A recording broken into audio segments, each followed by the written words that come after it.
that they are the problem. Even if Nigeria divide to 5 million pieces, as long as we have these people among all of us in these 5 million pieces, when they go to come and then go rule these 5 million pieces, you will be the same thing. Sudan/South Sudan. Sudan was one country. The northern country was Arabs. The lower country was Africans. The Arabs oppressing the Africans with the help of those Africans among them that the Arab liked. Then those Africans are saying, this oppression is too much. We must divide this country. It's not fair. Then they divide the country. South Sudan and Sudan. Look at the two countries today. Now only the Arabs are together.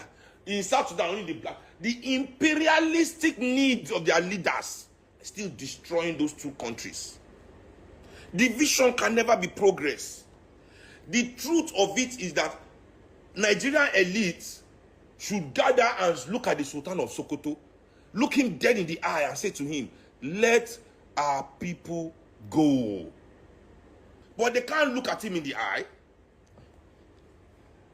These northern leaders in Nigeria, they are still teaching in those their madrigals, in those ilekeu, they are teaching our young people an extremist version of Islam called Wahhabism. So that's why you hear Muslim people telling you that Islam is a religion of peace. That what the people are doing is not Islam, but the people that are doing it are Muslim. Sha.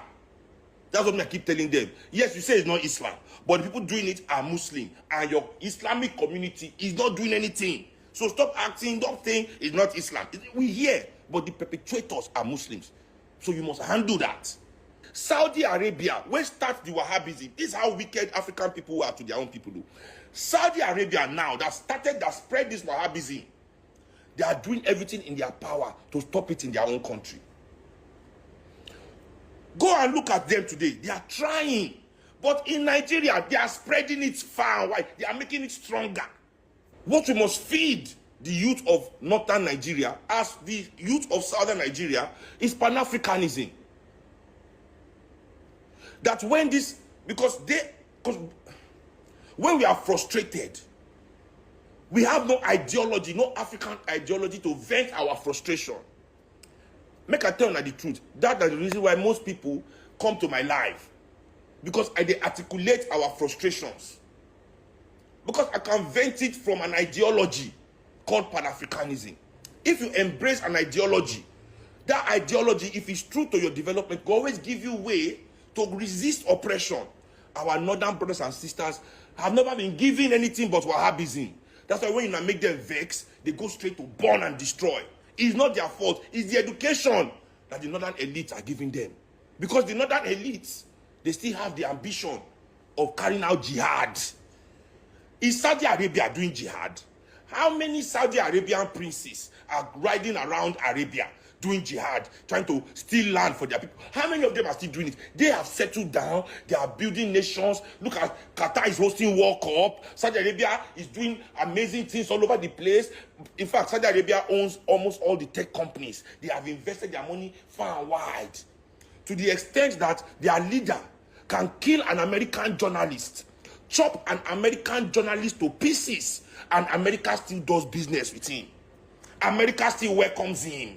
America still allows him to do anything he likes in America. That is the power that they have gotten by modernizing their ideology. You people are still here dreaming of jihad. Take out then our African elites. The northern leaders of Nigeria are still here thinking they want to do jihad to southern Nigeria. Take out then. If I tell myself I no get sense, they will say Sheun is rude, Sheun na Igbo smoker, Sheun blah. Because you people are stuck in some. You want Arabs to see that you are more Arab than them by killing your brother in the name of jihad, so that they can respect you, that you're Islam, you're own Muslim. So wait, when you prove to them that you have done jihad, no, let's even say that you northern elites are lucky enough to carry out your jihad and you wipe us out and you Islamize Nigeria. Do you think that the Arabs will respect you as Muslims still? Because I know that's your problem. Because when you people go for Hajj, you don't come back and say the truth. Just like when Europeans, the southern Nigerians, when you people go to the West, you don't come back and say the truth to your people of what your eye they see for there. Now they come back and tell how the racism, the discrimination. But you just come back with your fine clothes. You start building one house with your fine shoe to show your brother, America is good. Yeah, they enjoy. Yeah, guess, yeah. But the things your eye they see, you know, they talk about. Same thing as you Northerners when you go for your Hajj. The discrimination, the way they treat your women like prostitutes. My friend tell me say any African woman will go for Hajj, they don't respect them. They feel that all because they go with him, papa. He said they say all African women are prostitutes. They touch their breasts. They think that if you talk, they go beat you. I said, really? I said, never, I can never happen. And I don't get police. He said, they tell me, oh ha. So you people go there and you get disrespected. So I know that that's why you come here. I want to prove your Islam. Prove. That maybe they see that you are killing your brother in the name of Islam. They will respect you. They will never. Because what they hate about you has nothing to do with whether you are carrying out jihad or not. What they hate about you is that you are cowards. That you are men that cannot build countries. So you are beneath them. When they hear you talk about all these things, you want to come and hide money in their country, you want to come and buy house, they see you as, that's why they see you as inferior. Because you lack imagination. Not because you lack violence. You have killed Nigerians for 60 years. You've been killing Nigerians. Yes, for 60 years. So why would they think that you lack violence or you lack... That's not the problem. They don't respect you because you lack imagination. You can hear me I can hear you loud and clear. Fantastic. So there seems to be a lot of confusion about this cybersecurity levy. I'd like to get your understanding of this levy. And, you know, there's a lot of divided, perspectives right now on who or what value, should be taxed. How are you seeing it? Yeah, so I think the issue is that in Nigeria, we kind of focus on the wrong thing. The original intention of that act is supposed to be to draw our attention to the increasing threat of cybersecurity to businesses and to every country. Cybersecurity insurance, for example, is one of the newest insurance products in the market in most places in the world, and insurance companies, as far as I know it, in Nigeria do not offer these policy products. Now, these are the bigger issues that we should be focusing on. But unfortunately, in Nigeria, the intention is always how to maximize extraction of money. You find out that what has been happening consistently since about 2003, thereabout, is that every now and then new laws are coming in. And as the new laws are coming in, a body is being set up that will be funded by a percentage or the other of revenue being collected outside of the tax system, the formal tax system, by these bodies, therefore suffocating businesses. So the intention should actually be the threat of cybersecurity and to businesses, not only, and originally this law, if you look at it, the 2015 edition before the amendment, was limited to businesses. It was limited to 4 categories of businesses: banks, GSM companies, internet service providers, and insurance companies, So it's surprising that now it appears that by a singular change in the new amendment to replace, not by changing the schedule that listed the businesses that should be affected, but just changing financial institutions to private and public institutions or something. Right. It was then interpreted by the CBN to mean everybody.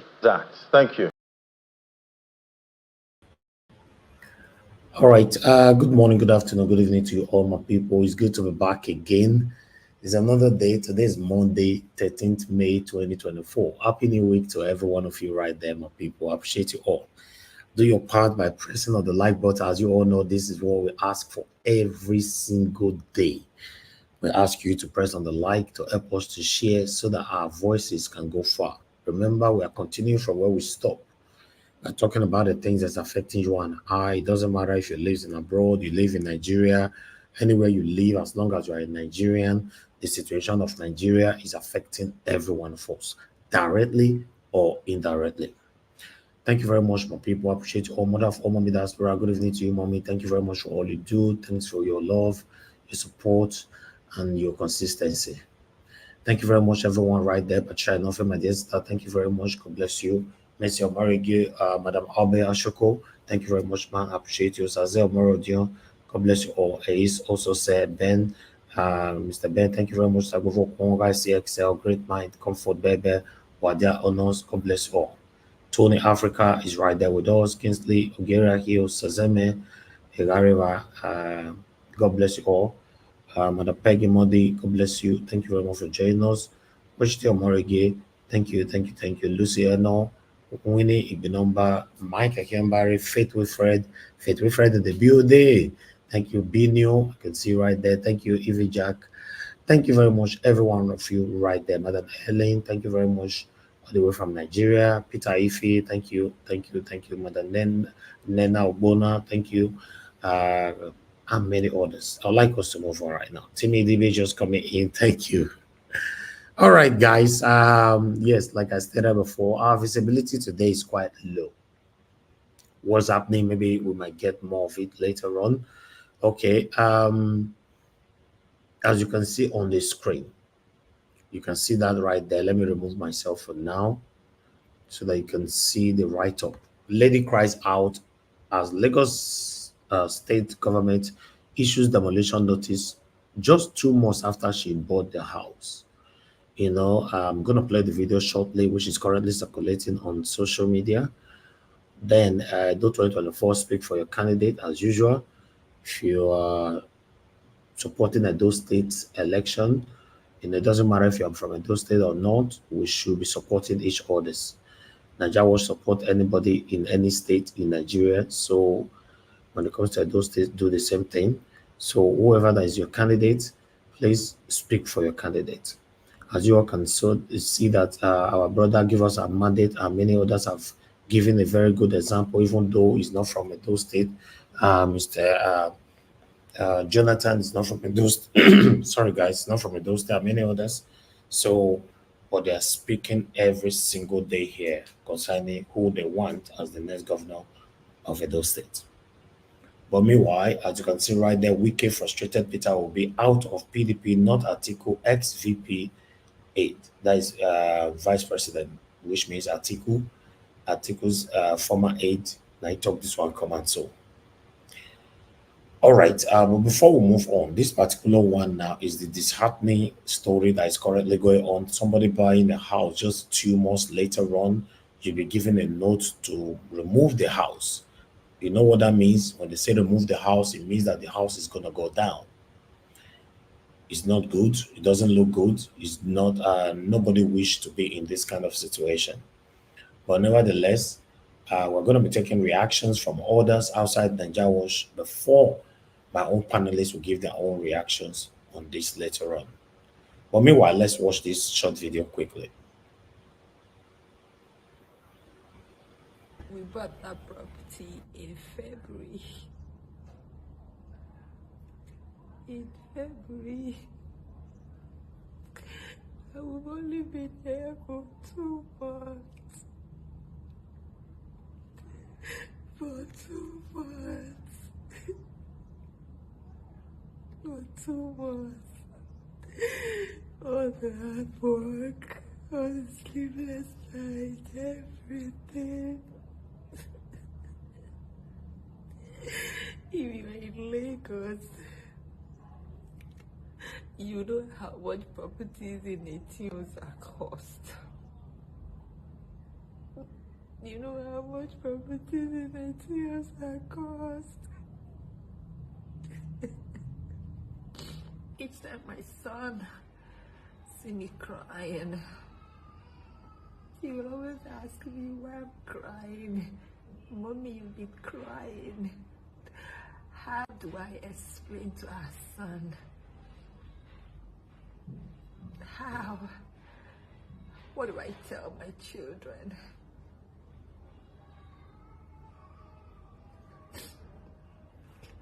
I'm trying so hard to be a strong woman, but this is very painful.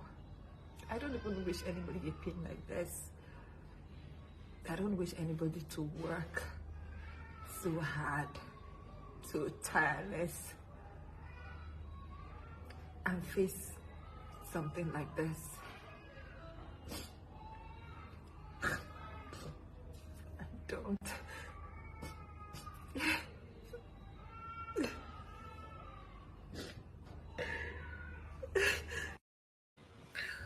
All right, that's the situation right there. It's a very pathetic one. That is the situation that is currently going on right now in Lagos. I guess the commissioner sometime last week, was it the commissioner? I don't know, said that 80% of houses in Lekki are illegitimate. You know, so they're still going to break 80% of houses in Lekki. They're going to bring all of them down. So it's crazy. It's really, really crazy. We don't know where this whole fault is coming from. Like I said before, I wish the same way we are seeing the victims crying, the same way they are dragging the people that sold the land to them or the properties to them. You know, it's crazy. But meanwhile, people have responded to this. I'd like us to quickly take this one here. As you can see, this one is coming from 99 Press. Say no to Lagos. Don't invest in Lagos State. Don't buy land in Lagos State. Don't build in Lagos State. Don't buy house in Lagos State. Your property and investment are potential target of the state government. Say no to Lagos. Hashtag. Repost, share with hashtag. Okay. Now, I don't agree with this 99 oppressed. You know why? Because we passed through almost similar thing in those states a couple of years ago, where people just buy land, stolen land, or people just start building on your own land, hoping that they can take you to court. They have more money to win the case. People build on government's land. Even people went as far by building on our monarch, Oba of Benin. They built on his own land during that time as well.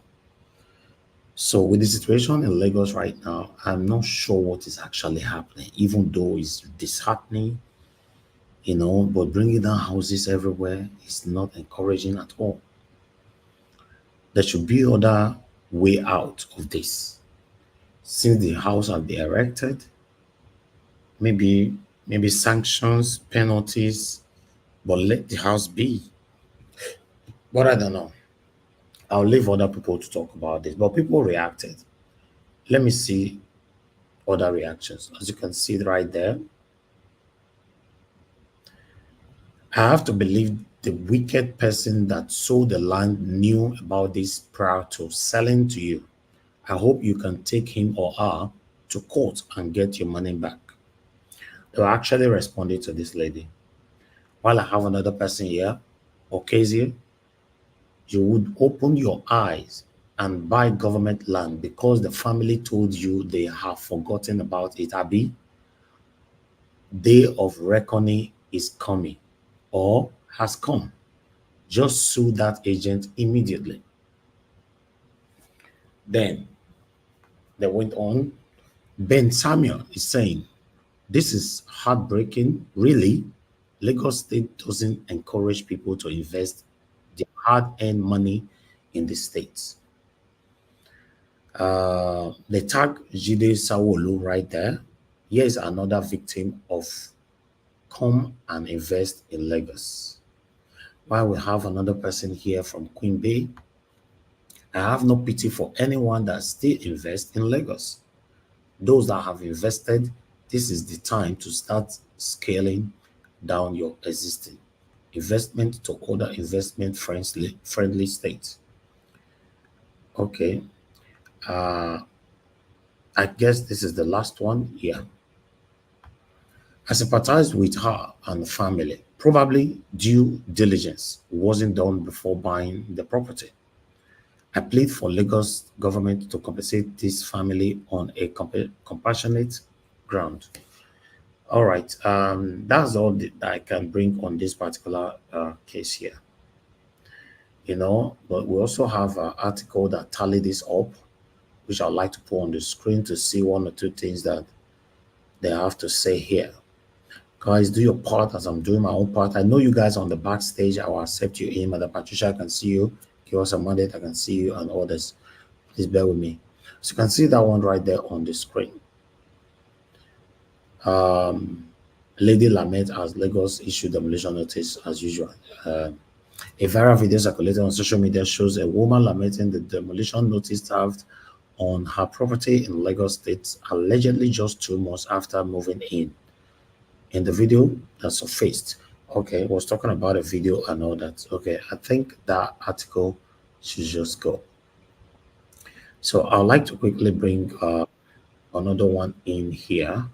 Just bear with me. Let me accept my people in quickly before anything happens.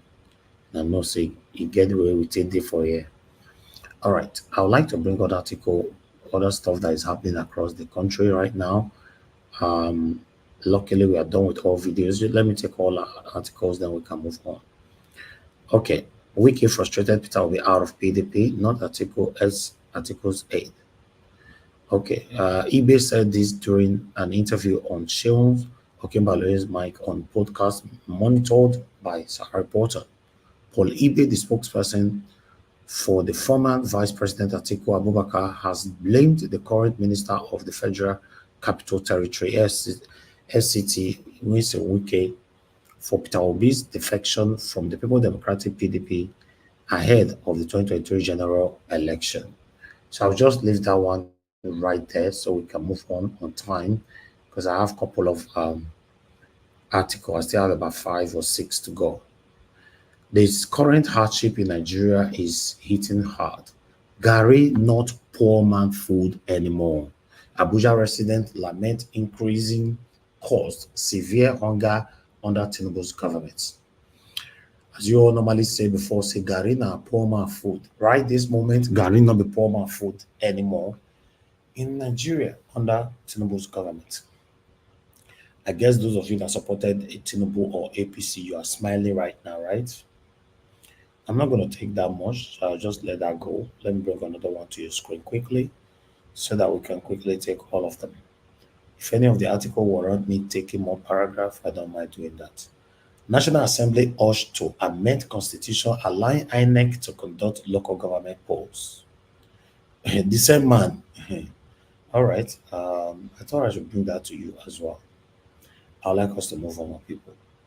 Please continue to do your part and press on the like button.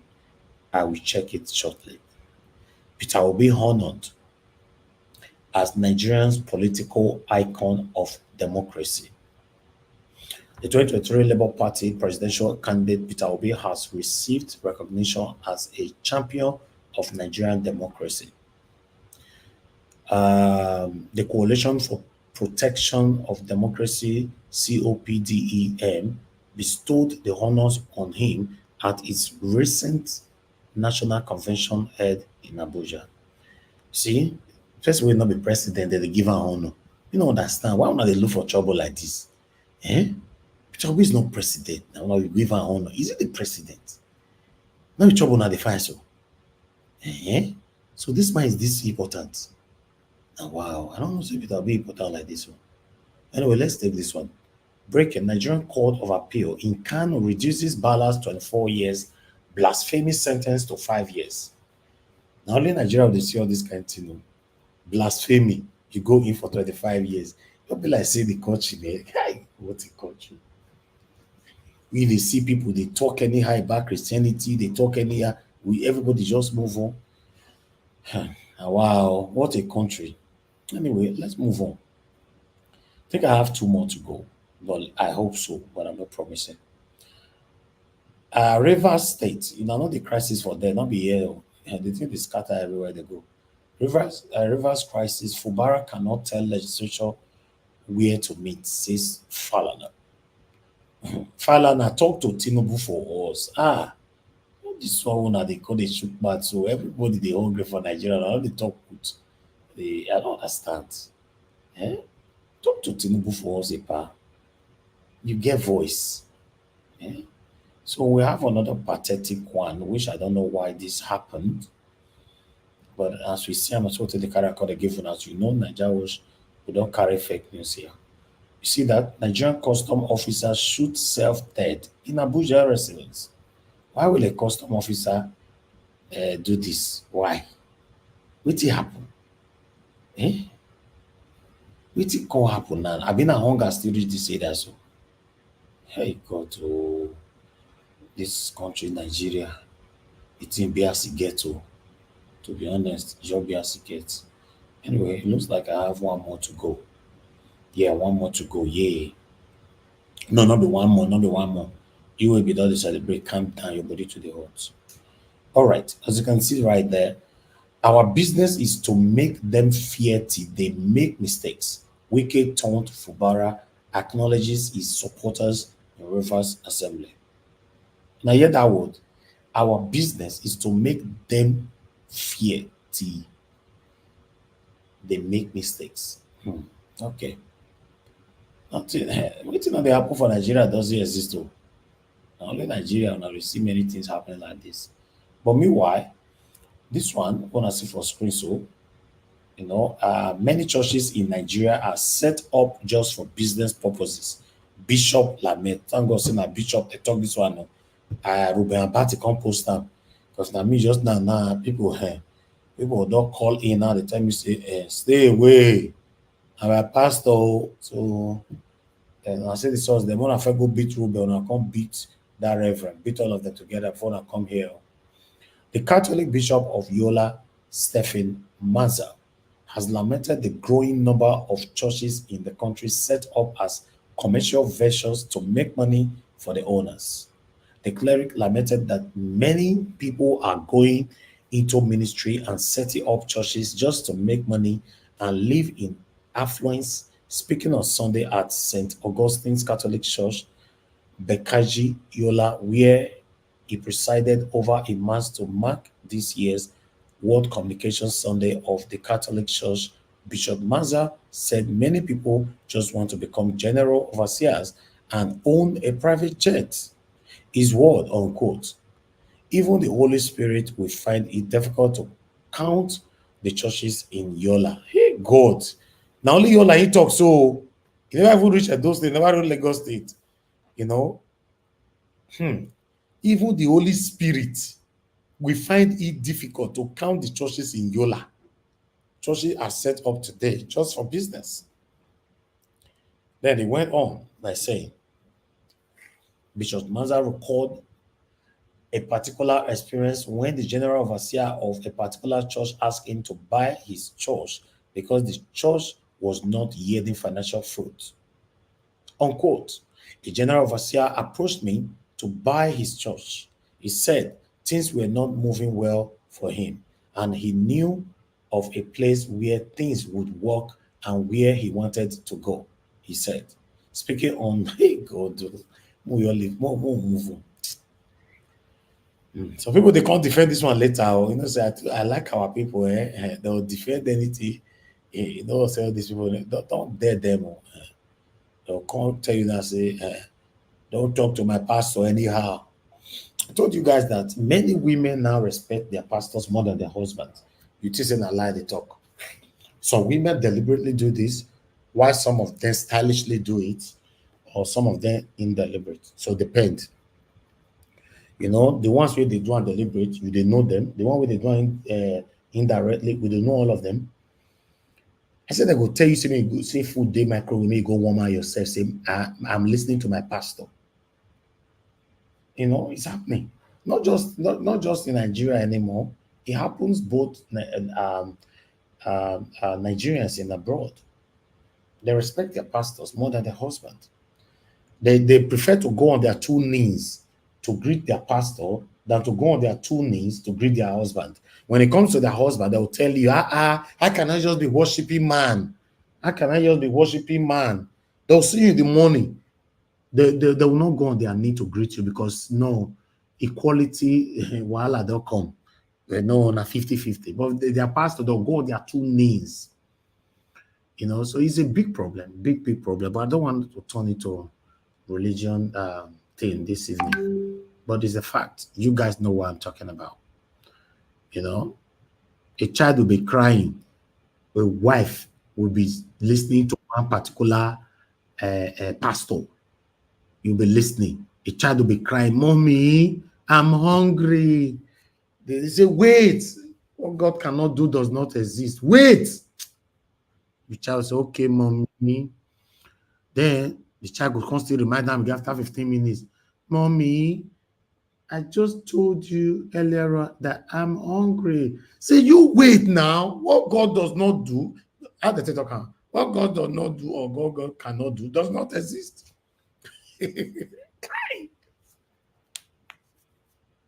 A woman will be listening to all these people early in the morning. They will not come and say good morning to their husband, even though you come from work.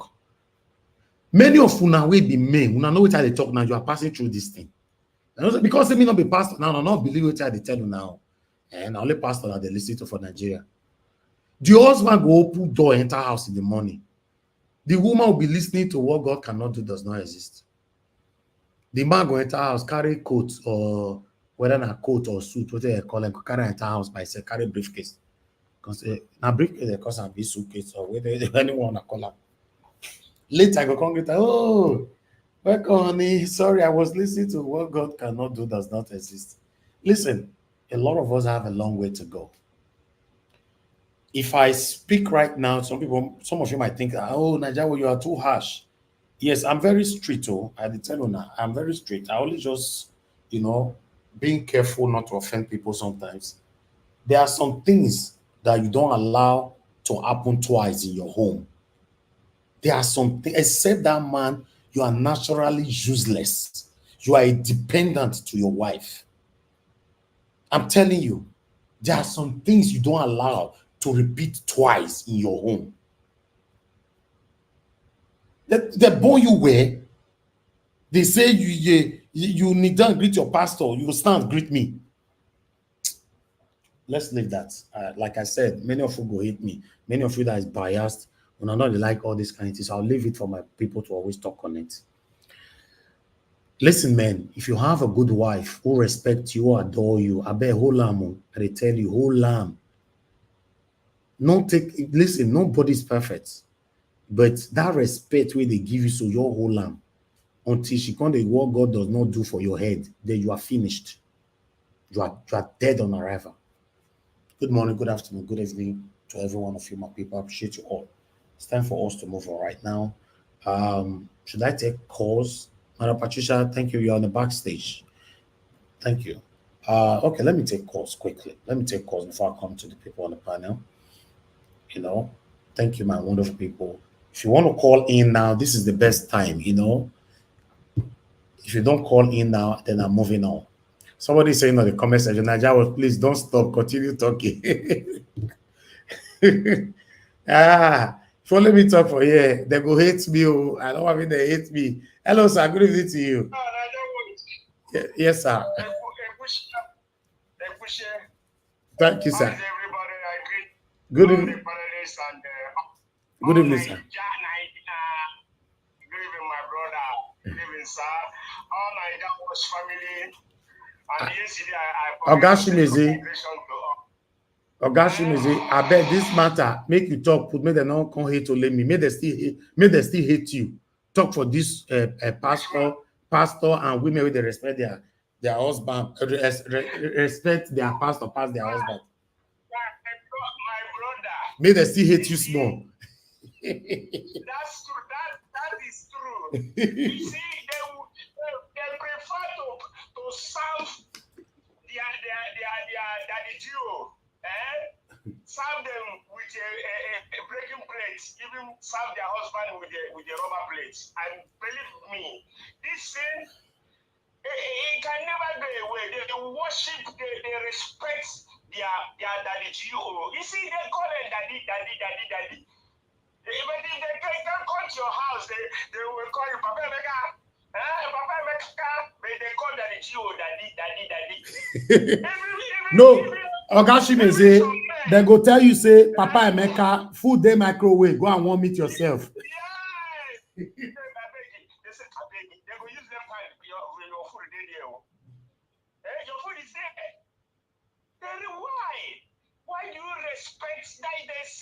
that GO like God, they are paying God. They have to stop this, man. You know, so let me tell you, not only women, no. Let me tell you, I will be sincere to you. Women, some women, men do that too. Mommy, you know all those mommy Gio that has church. Mommy. Eh? And they never call your wife mommy. I will tell you the truth. They never call your wife mommy. Yes, it's true. You know, to even call your wife mommy, mommy is even hard. I know one pastor, Prophet Rose something. They call her. Well, I know her. They call her mommy. Oh, mommy. You know what this? All right, I'm catching busy. May somebody else constantly talk, mommy. I beg, don't do. Thank you, sir. Wait. I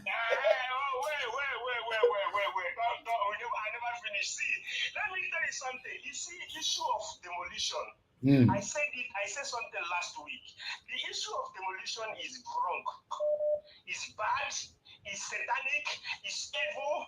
The way they are doing it is evil. But if you come and say, oh, this, you know how much to build cost, even to be just a room and parlor. You know how much it costs right now in Nigeria. You know how much the road, the cement, the concrete, the chippings. You know how much it costs. Before you started demolition, think very well. I'm telling you, Niger Watch, people are started relocating back to east. I tell you, somebody moved yesterday. I know about 5 people already relocating to east. One moved to Port, one moved to Enugu. People started to moving. See, when Ojukwu was alive, I was doing business in Aspanda, Lagos. So, when we build Aspanda finish, we build in fact, when you go to Aspanda, you will see that, in fact, is multi-million businesses there. Now, Ojukwu came, say, oh, Ojukwu cried. Ojukwu never accepted. Okay, thank you, sir. Why you guys are doing this? Why you guys are doing this? You have to go back home and build so that any place anybody is coming, they will find you coming with your business. They will find you come over there. Then I want to say something to EDO a Nation 2024. Please, give me 1 minute more. You see, I don't know the past governors and the present governor. I heard that all of them came from North. Yeah, one time I was going home. You know, when bypass happened there, I miss myself. I don't know road anymore. Be quick, sir. Be quick. So I missed Edo there. But let me say this. You know, all of us that say, oh, it's time for Igbo. Let's give Igbo a chance. It's the same thing that happened in Edo. All these people in this platform say, oh, it's going to be Abata. I know, Abata is from north side again.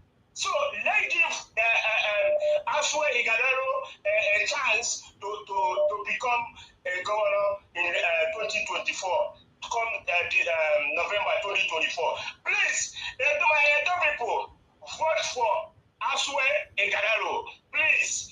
He will make Edo Thank you. best. Thank you. Don't take anything anybody's telling you. Thank you. Even though it's talking about security. Please, you can't mute yourself. Give us a mandate. That's not right. Please allow them to express themselves. Thank you, sir. Thank you. Thank you. Thank you, Mr. Ben, for calling in. Good evening to you, sir. Please talk to us. Good afternoon, Mr. Officer. I greet you. Good afternoon, Mommy Diaspora. Happy Mother's Day to you and to every mothers that we have, from Madam Luke to Madam Patricia. All the amazing women on that platform. All protocols on the platform duly observed.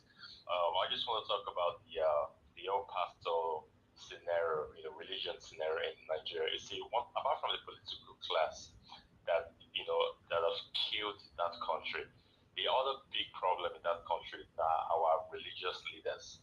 All those the GOs, all those big pastors. Why is it that in Lagos, when you go to Lagos, you have 5 churches on every street? Why is it like that? Now, because people don't realize it, you know, the people, the masses they are looking up to some type of imaginary help. We will come take them away from all of the troubles and problems that they go through. So people don't realize that, okay, if I start the church, I'll get money out from these people by offering them hope when no day. The things that they pray for in Nigeria are things where government supposed to put into place. Nigerians in 2024, Nigerians still they pray for 24 hours electricity. Nigerians still they pray for having good roads. Nigeria they pray for having a better economy. You know, those days when I was in Nigeria, okay, I used to be a Catholic back in the day. They tell us, hey, people pray for Nigeria in distress. You know, and then we say those prayers. But those prayers, what will they pray? Now, things where our government supposed to put in place to make the life of the average Nigerian they're okay. But they're not going to do them. They would rather impoverish the masses, because they're not saying if they give the masses crumbs and offer them some type of, you know, imaginary hope of some type of God where they have will answer their prayers, if you control them. So it's now all about control, mind control. You get what I'm saying? So religion are one of our very, very big problems in Nigeria.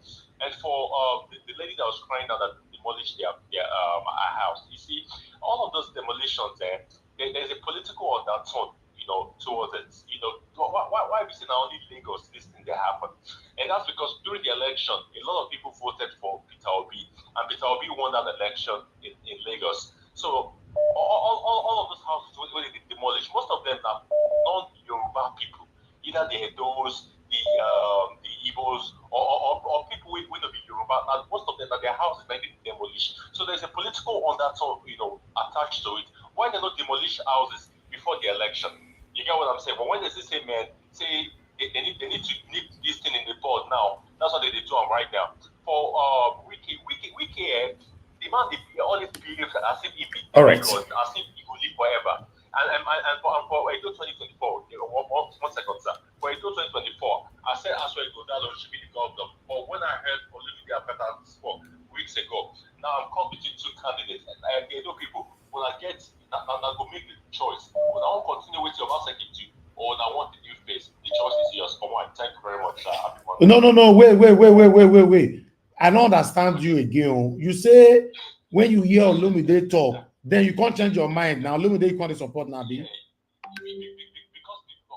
before Olumide came on the platform, I know they see the man, I know they hear the man talk. But when he came in the other day, and our panelist hammer him with questions, he answered a lot of the questions. I like without the man, you know, the way the man talk. You know, so I'm competing with candidates. I like Aswe Godalo as the person. But at the moment now, you don't switch to obedient now. Now Olumide the support now. Mr. Ben, talk true. Not make me vex. Mr. Ben, not make me vex. Talk him. Okay, now you are now Olumide. Now Olumide the support now. Can we ask you a question, please? I beg, go ahead yourself. Give us a mandate, bro. Allow me ask question now. Person is support my time. You say my last question. What's in your own now? Okay, hold on, Mr. Ben. Mr. Ben, what do you want to ask him? Ask him now. Mr. Ben, whether why I greet you, or why I greet you. Thank you, sir.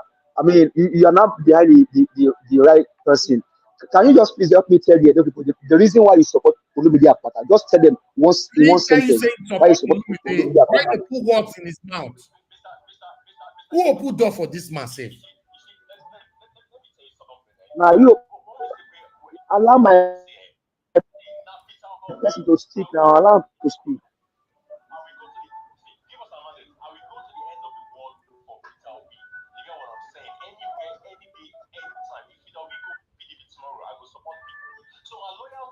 My loyalty not to Peter Obi. The refs who we get of the Labour Party, all those rep members and those ones in the Senate, what have they done so far? Okay, all right. Okay, Mr. Ben, Mo, we'll go open your chapter properly. Mo, go open your chapter properly first. Thank you. Mr.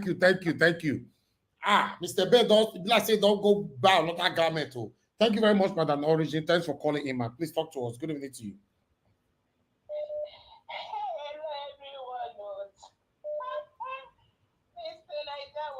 Yes, ma'am. I would say good day. Huh? I greet everybody. Today, I feel like I won't speak in pidgin. I greet my diaspora. Thank you, ma'am, for what you bring to the table, for giving us a bold, fearless son.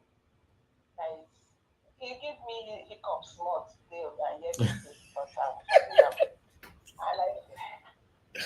I greet all our panelists.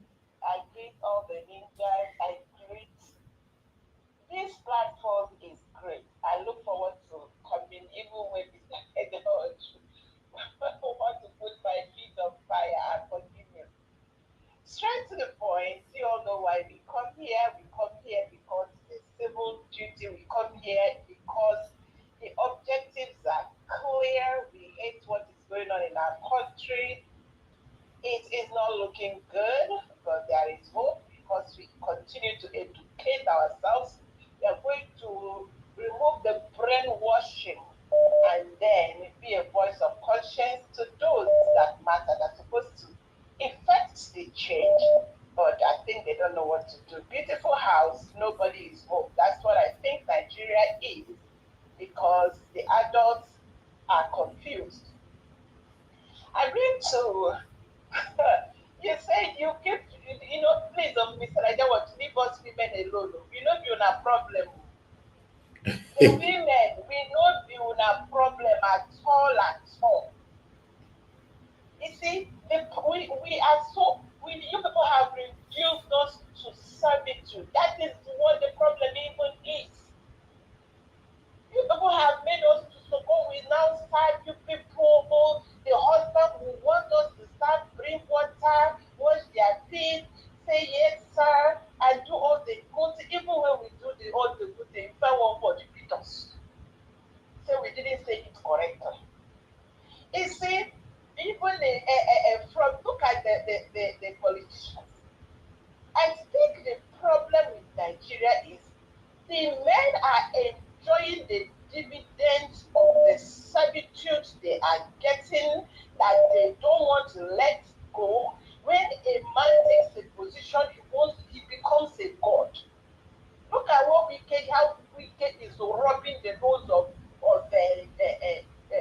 Fubra. That's the way I like to call it, them Fubra. Let him tell me how to pronounce it.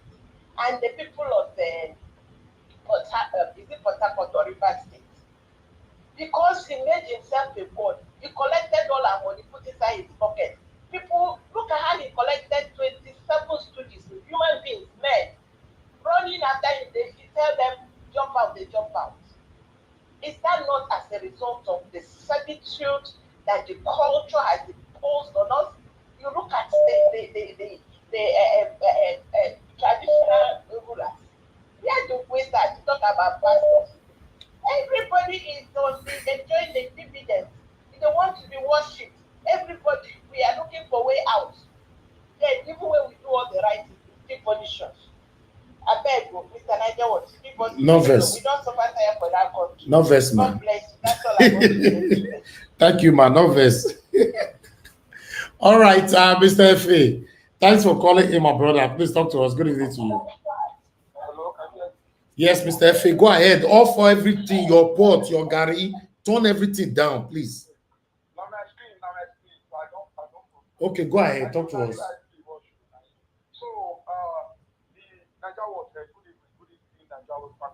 Your voice is low. We know they hear you. This time around, if you call, everybody, they struggle to hear you. Now they hear you. All these people, they support us when I saw na be. Go ahead.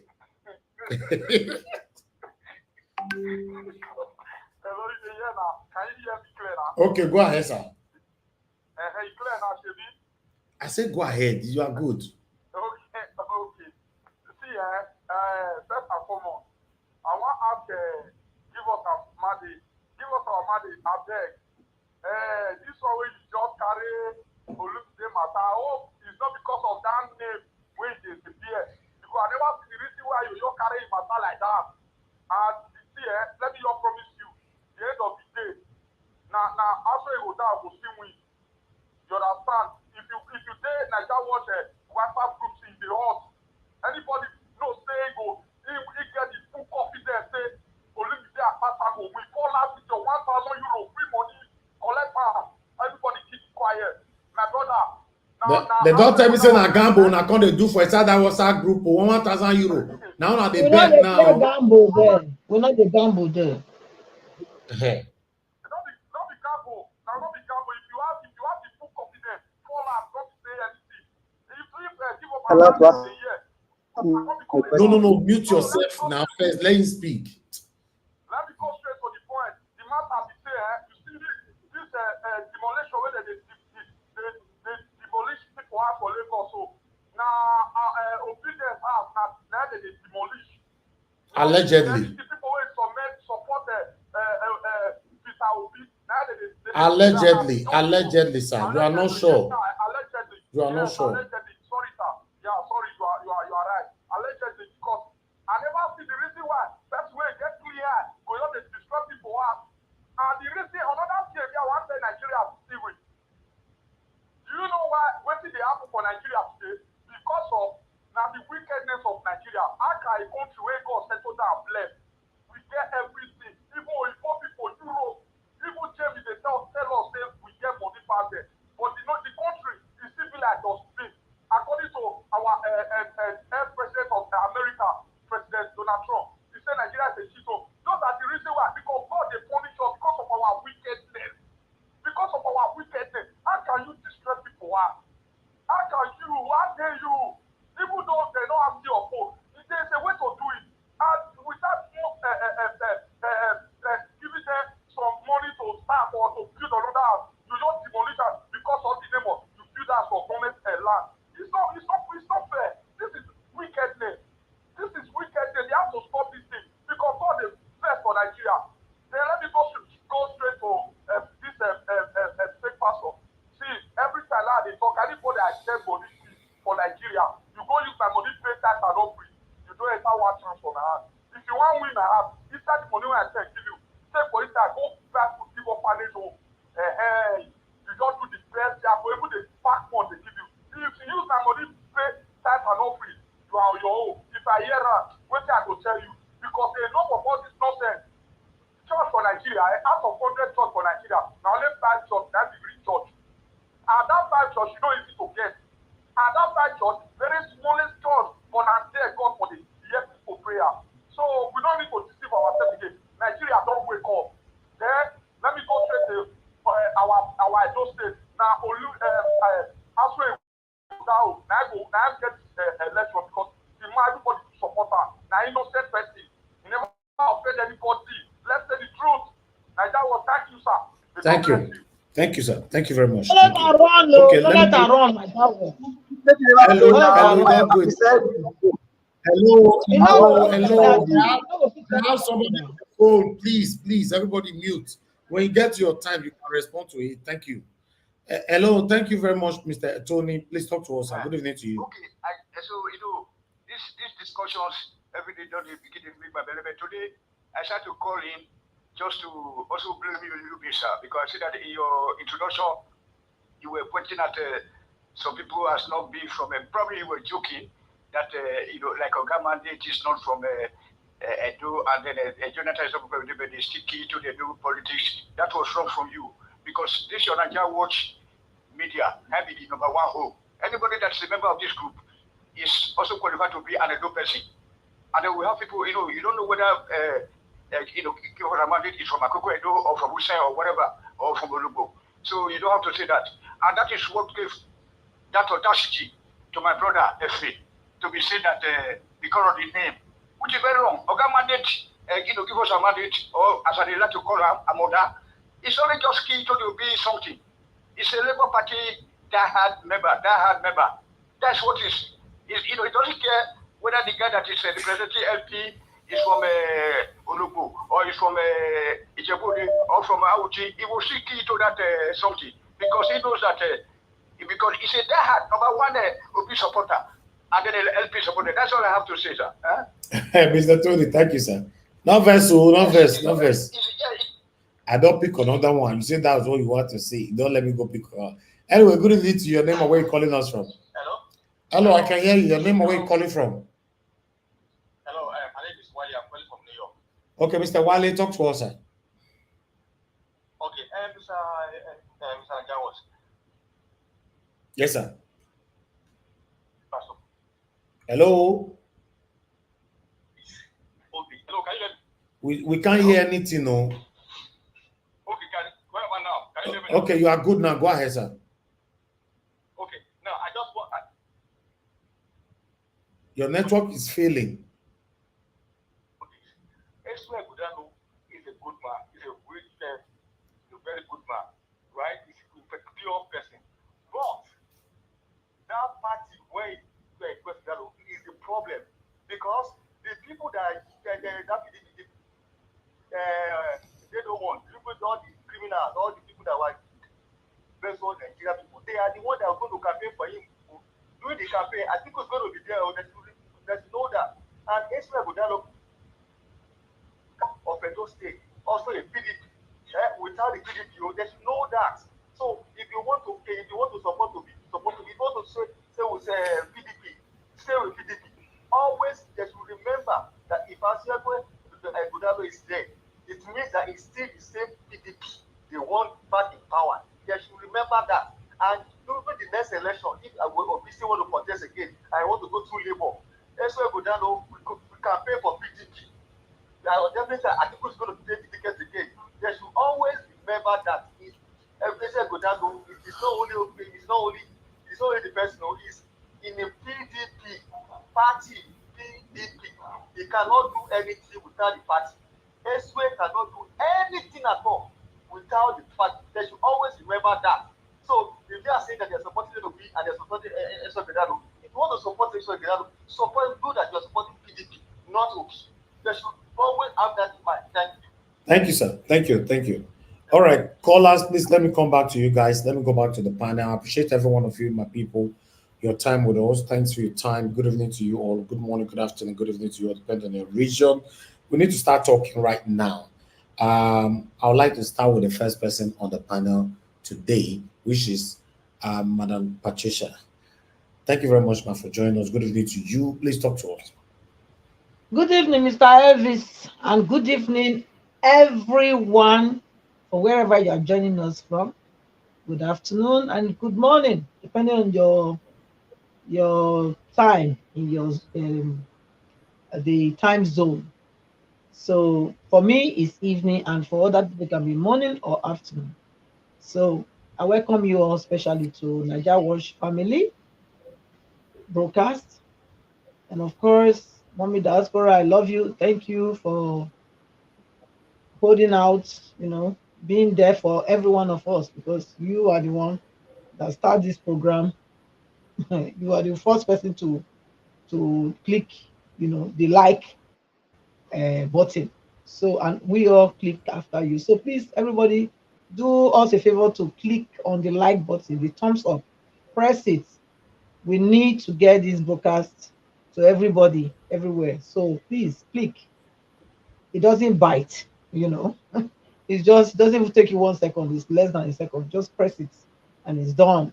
And of course, subscribe to the channel because it's important so that our voice can, be heard, and Mr. Elvis can also be rewarded for whatever he's doing for us. Because really, to operate on this channel 7 days a week is not that easy. But he's doing, and you know how many hours he's putting in. So let's, kind of appreciate him by doing the right thing, by giving towards the broadcast. Thank you. And of course, the tireless, relentless panelists that we have here every day. I cannot say more than saying thank you for your time. May the Lord, gracious God, reward every one of you. In Jesus' name. Amen. We say amen to that. Yes, of course. Amen. Okay. Amen. Yes. So, oh my God, we have a lot today, but I'm not going to, me, I'm Nigeria matter. I try to calm down. So because there's many ways, many roads to still go, many how will I say, many miles to still cover. So one have to advise himself or herself. Yes. Sean was making sense today. Very big one. you know, because really, really, it's a shame that this is the kind of country that we say we are one Nigeria. You know, this northern so-called elite, not the common people of the northerners, because those ones, they are just like they are victims, like, you know, the rest of the other parts of Nigeria, which they have been oppressing, which this northern elite have been oppressing. You know, so, but it amazes me that they are not even calling themselves to order, because the so-called Mecca that they go to, when they go to that Mecca, the so-called Arab whites, they are in the front while they put at the back. They are at the back. I have friends here that have been to Mecca, and they said the same thing. They don't go anymore. They went once only. They are blacks. They went to Mecca once, and they said they are not going anymore because they were treated, they were discriminated, even inside that same Mecca. So what are we talking about? Okay, then you are carrying jihad in your head. You say you want to wipe out the South. But the thing they don't understand is that this thing called the South, as long as we have received Christ, we are founded on Christ Jesus the rock, they should go and check out our history. Let them go and verify. The church has a track record that anybody that come against the church, they are the ones to go down. They will go down. It's not today. So if you are here and you're talking against the church, it's your business. One thing is sure. He said this, I will build my church, and the gate of hell shall not prevail against it. It doesn't matter where you are, whether you think you are within the church and you are talking against the church. That's your business. One thing is sure. Madam Patricia, how many church did the Europe where you did so? How many church did there? Listen, church there for the Europe when I did. Church full. No, I mean the church, the street where you did for. Now they tell you. How many church did Mr. Elvis. Yes, ma'am. If you want to look at it from that angle, Yes, which means we are walking in ignorance as well. Because you see, Jesus never told you that many will not come in his name. He didn't tell you that. That's the mistake. Madam Patricia, can you just talk to? Can you talk to this bishop on the screen? Talk to this man. Talk to him. This man. Where are many churches in Nigeria are set? Okay, you know, listen, Mr. Elvis. One thing we need to understand, is that because you are a bishop or whatever title you give yourself, or whatever title you think you have been conferred or whatever, you know, conferred on you, does not make you a matured Christian. Okay? Maturity is not about the title that you have. Even your calling is not about how old you have been in Christianity or what you know. God can call somebody from the mother's womb, just like Paul.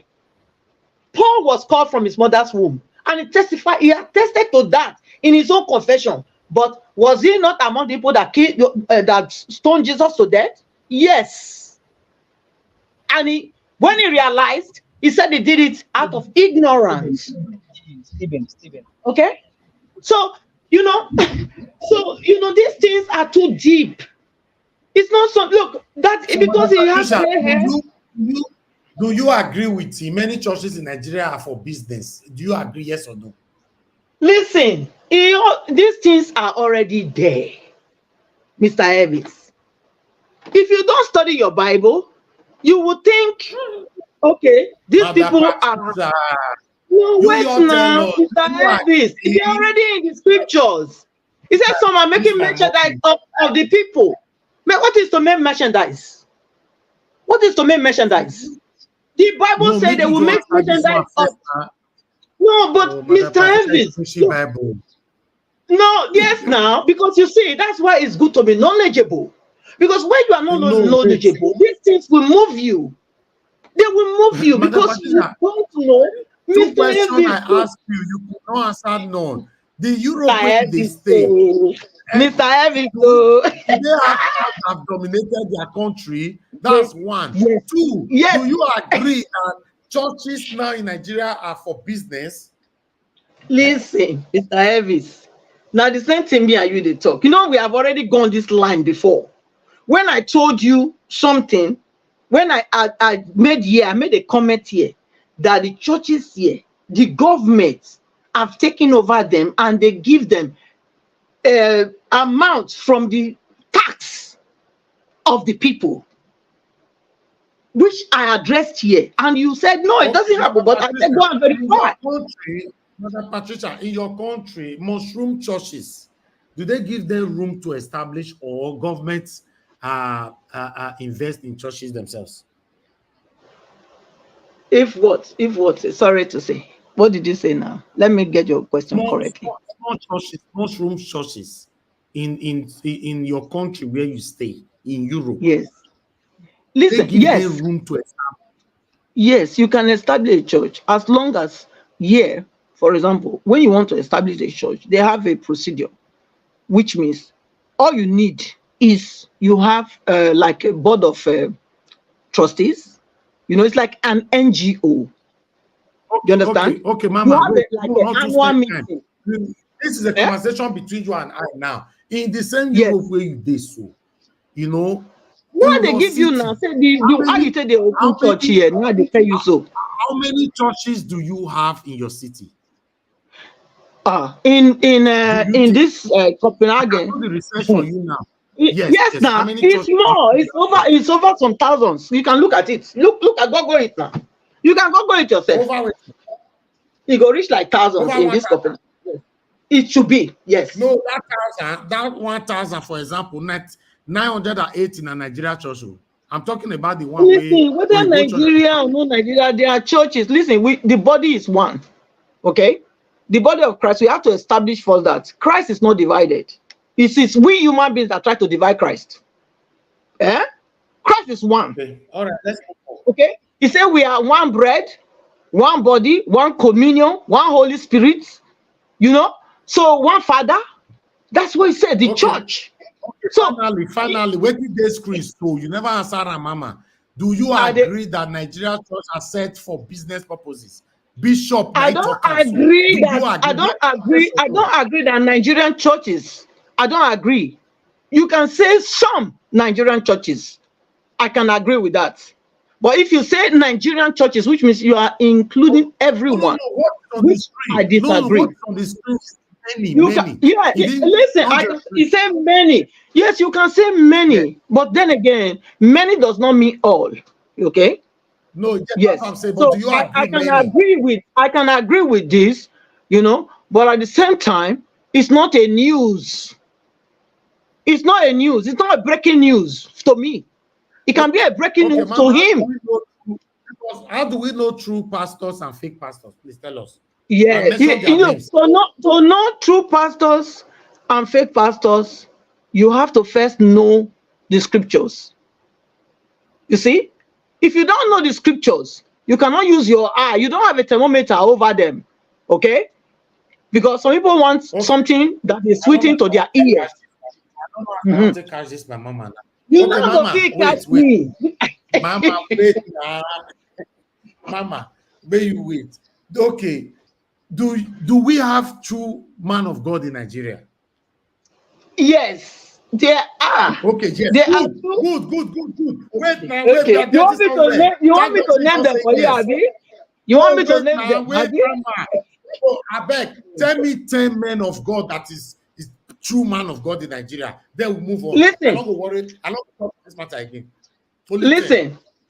Listen, ma, I tell you something, Mr. Evans. As far as I'm concerned, it is God. Yes. Only God can know who the true man of God is.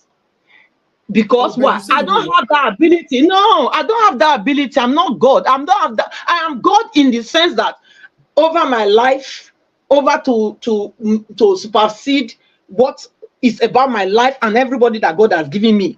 I'm able to do that because God gave me that power. But for me to look at another man's another man's spirit, no. God did not tell me. I'm not I'm not God in that sense to look at people's hearts. He didn't give me that ability. If anybody say God gave him that ability to go and see another man's heart, to know whether the person is is a man of God inside his house, then I leave that person. But for me, God did not give me that one. So only what they speak. European country where you did so, Mama. The European people where they go church Monday to Monday, 7 days a week. Listen, if you want to say that, that about the kind of self-worship, I would say self-worship. Not only that you are worshiping the pastor, you are worshiping yourself too, because nobody will tell me that going to church 7 days when you are not the pastor of the church. If you are called to be the pastor, maybe you go to church, you go, you have different things you are doing in the church. You understand what I'm saying? That's a different thing. But say as a member, you say, okay, now church now, because you will go church. Answering the question now. Do people go to church 7 days a week? No, those one. No, that is because an idle man is a devil's workshop. What do you want me to say? Somebody that's is not busy. He's not busy doing on the other thing. Or if you stay at home, maybe he might be thinking of doing it. That people go to church 7 days a week in Nigeria. That you are against it. Listen, there is no way God told you to go to church 7 days a week. There's no way in the Bible that says that. So if somebody is doing that, today now. Yeah, but that is the truth now. If you go to church 7 days a week, for example, it's not the Bible that say let him that don't work, don't eat. Okay, Madam Patricia, the last one. It's not the same Bible. If you not go work, how you want to come eat? How you want to pay your bill? Wait, Madam Patricia, wait now. Why do you criticize Tinubu if you don't want us to criticize your pastor? Listen, I didn't say you should not criticize anybody, but that's up to you. You know, it's up to you whether you want to criticize Tinubu or you want to criticize the pastor or you want to criticize the traditional ruler. I didn't say don't criticize. But I'm only telling you. Because the same Bible talk and say, make we respect our leaders.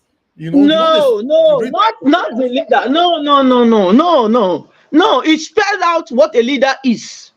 The Bible told you to respect your leaders, yes, but it spelled out the characteristic of a leader. It spelled it out.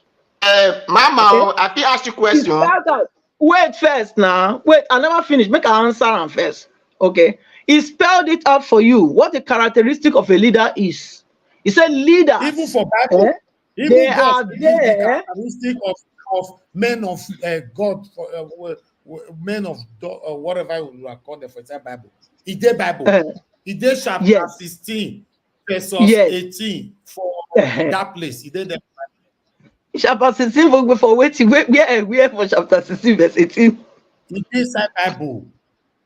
Where now, Mr. Elvis? Quota. All right. Let me give my commission. I never give my confirmation. I said, no, I see this is no, you just attack me, but I like him, Sha. Mama, I be want to ask you a question about the church where you preach. I be want to ask you a question about church. Mr. Odua, you're not there in that position. So keep your question for somebody else. Thank you. Let me continue my own this thing. Okay. So now what I was saying is that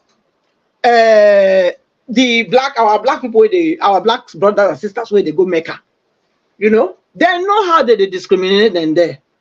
So I don't know whether this jihad things say where they want to eliminate people from south, whether not something where they would want to please their Arab masters, because I'm not sure say that one will please them. Like Shehu said, yes, even if you come say you think say you go fit eliminate the south, which I know you can never do, because everybody that don't try before, all of them fail, and all of them will continue to fail.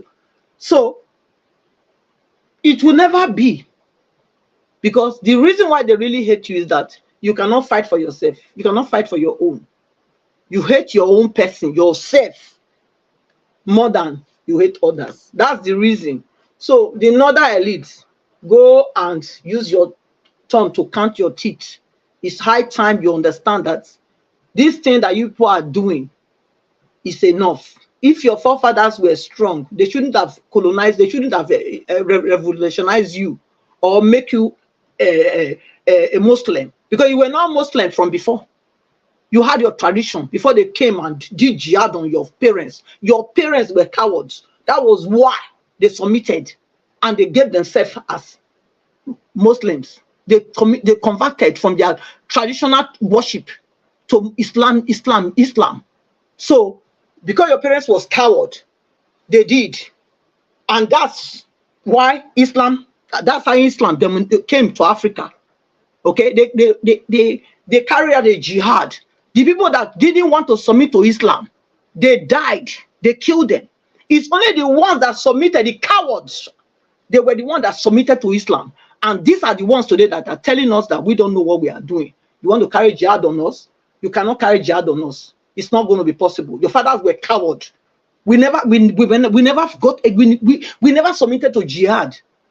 Hence, we are still existing.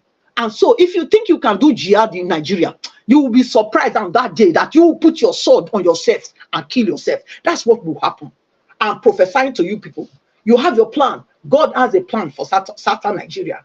Because your oppression 1 minute will never ever happen. It will never ever happen. So I will round up if that's the case, Mr. Ellis, because I know I've already taken a lot of time. But I want to say that this jihad agenda that they have has failed and will continue to fail. They will never succeed. On that day they carry that jihad, they will turn their sword against themselves. So shall it be. In the name of Jesus. Thank you, Mr. Elvis. Thank you. Okay, thank you very much, man. Thank you. I beg, make I ask my question. I beg. May I ask one question? No. About. No, I mean it's not finished now. You give her for yourself. Okay, go ahead. Thank you, Mama. You said they can never do this jihad.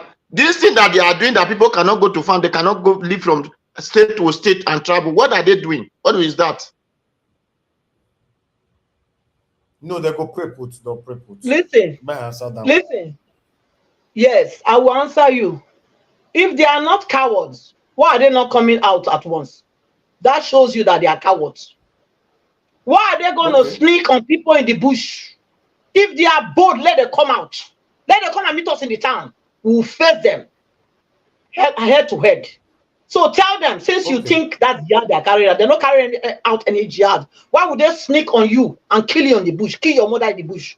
If they are so strong, let them come and meet you in your village. Okay? Okay, thank you, man. Thank you. Off your mind. Thank you, man. Okay, let's move on to the next person. I would like to come to the next person we have here is Mr. Jonathan. Mr. Jonathan, it's good to have you on the show. Please talk to us. Good evening to you.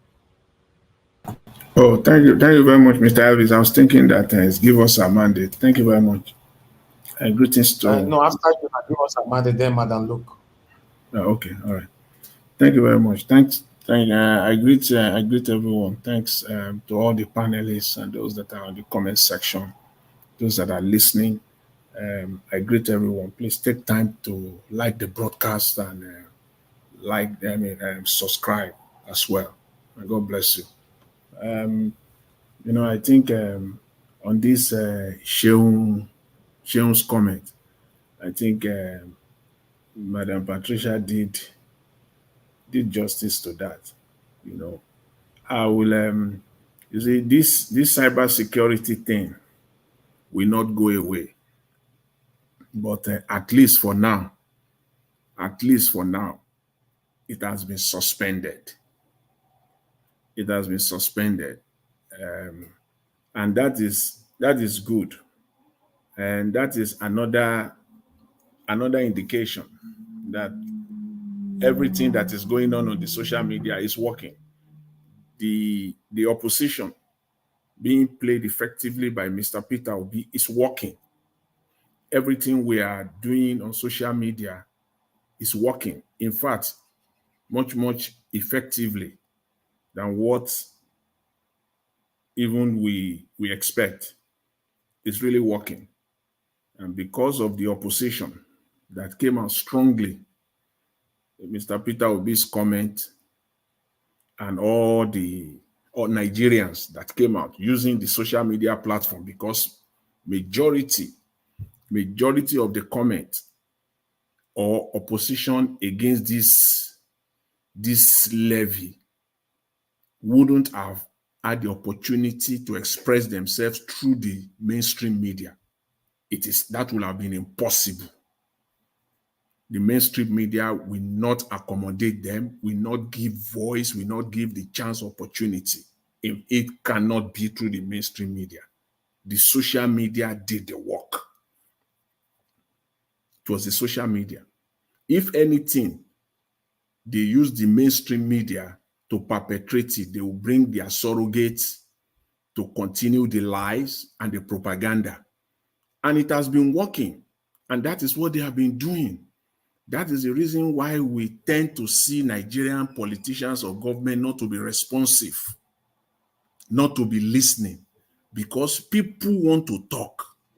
People really, they are ready, they are expressing themselves, but the platform was not there. But thanks to social media, through the social media, in fact, the opposition is even using the social media, not even the mainstream, because I didn't see Mr. Peter Obi on any mainstream media opposing this levy. No, it was he expressed himself, he speak to the government through the social media platform across. So that is it. It is working, and it is so powerful. The strength and the potency of it, we cannot even, it is immeasurable. Immeasurable. Because they are listening. They have phones on their hands. They are carrying phones on their hands, inside their bedroom, inside their office, everywhere. Before you say it, before you even close your platform, they heard you already. That is it. So we must not relent. I just want to recap that. We must not relent, to put the government, bring them to order every step of the way. And the guy that spoke on taxes, I just want to use this medium again, this opportunity again, to speak to this government, because I know, as I've said earlier in my short intro, they are listening. I will never make mistake about that. They are hearing and they are listening. And I want to use this time again to tell them, because we want a good Nigeria. We're looking for a good Nigeria, a home, a country we can be proud of. See, all these levies and taxes that you are introducing is not going to work.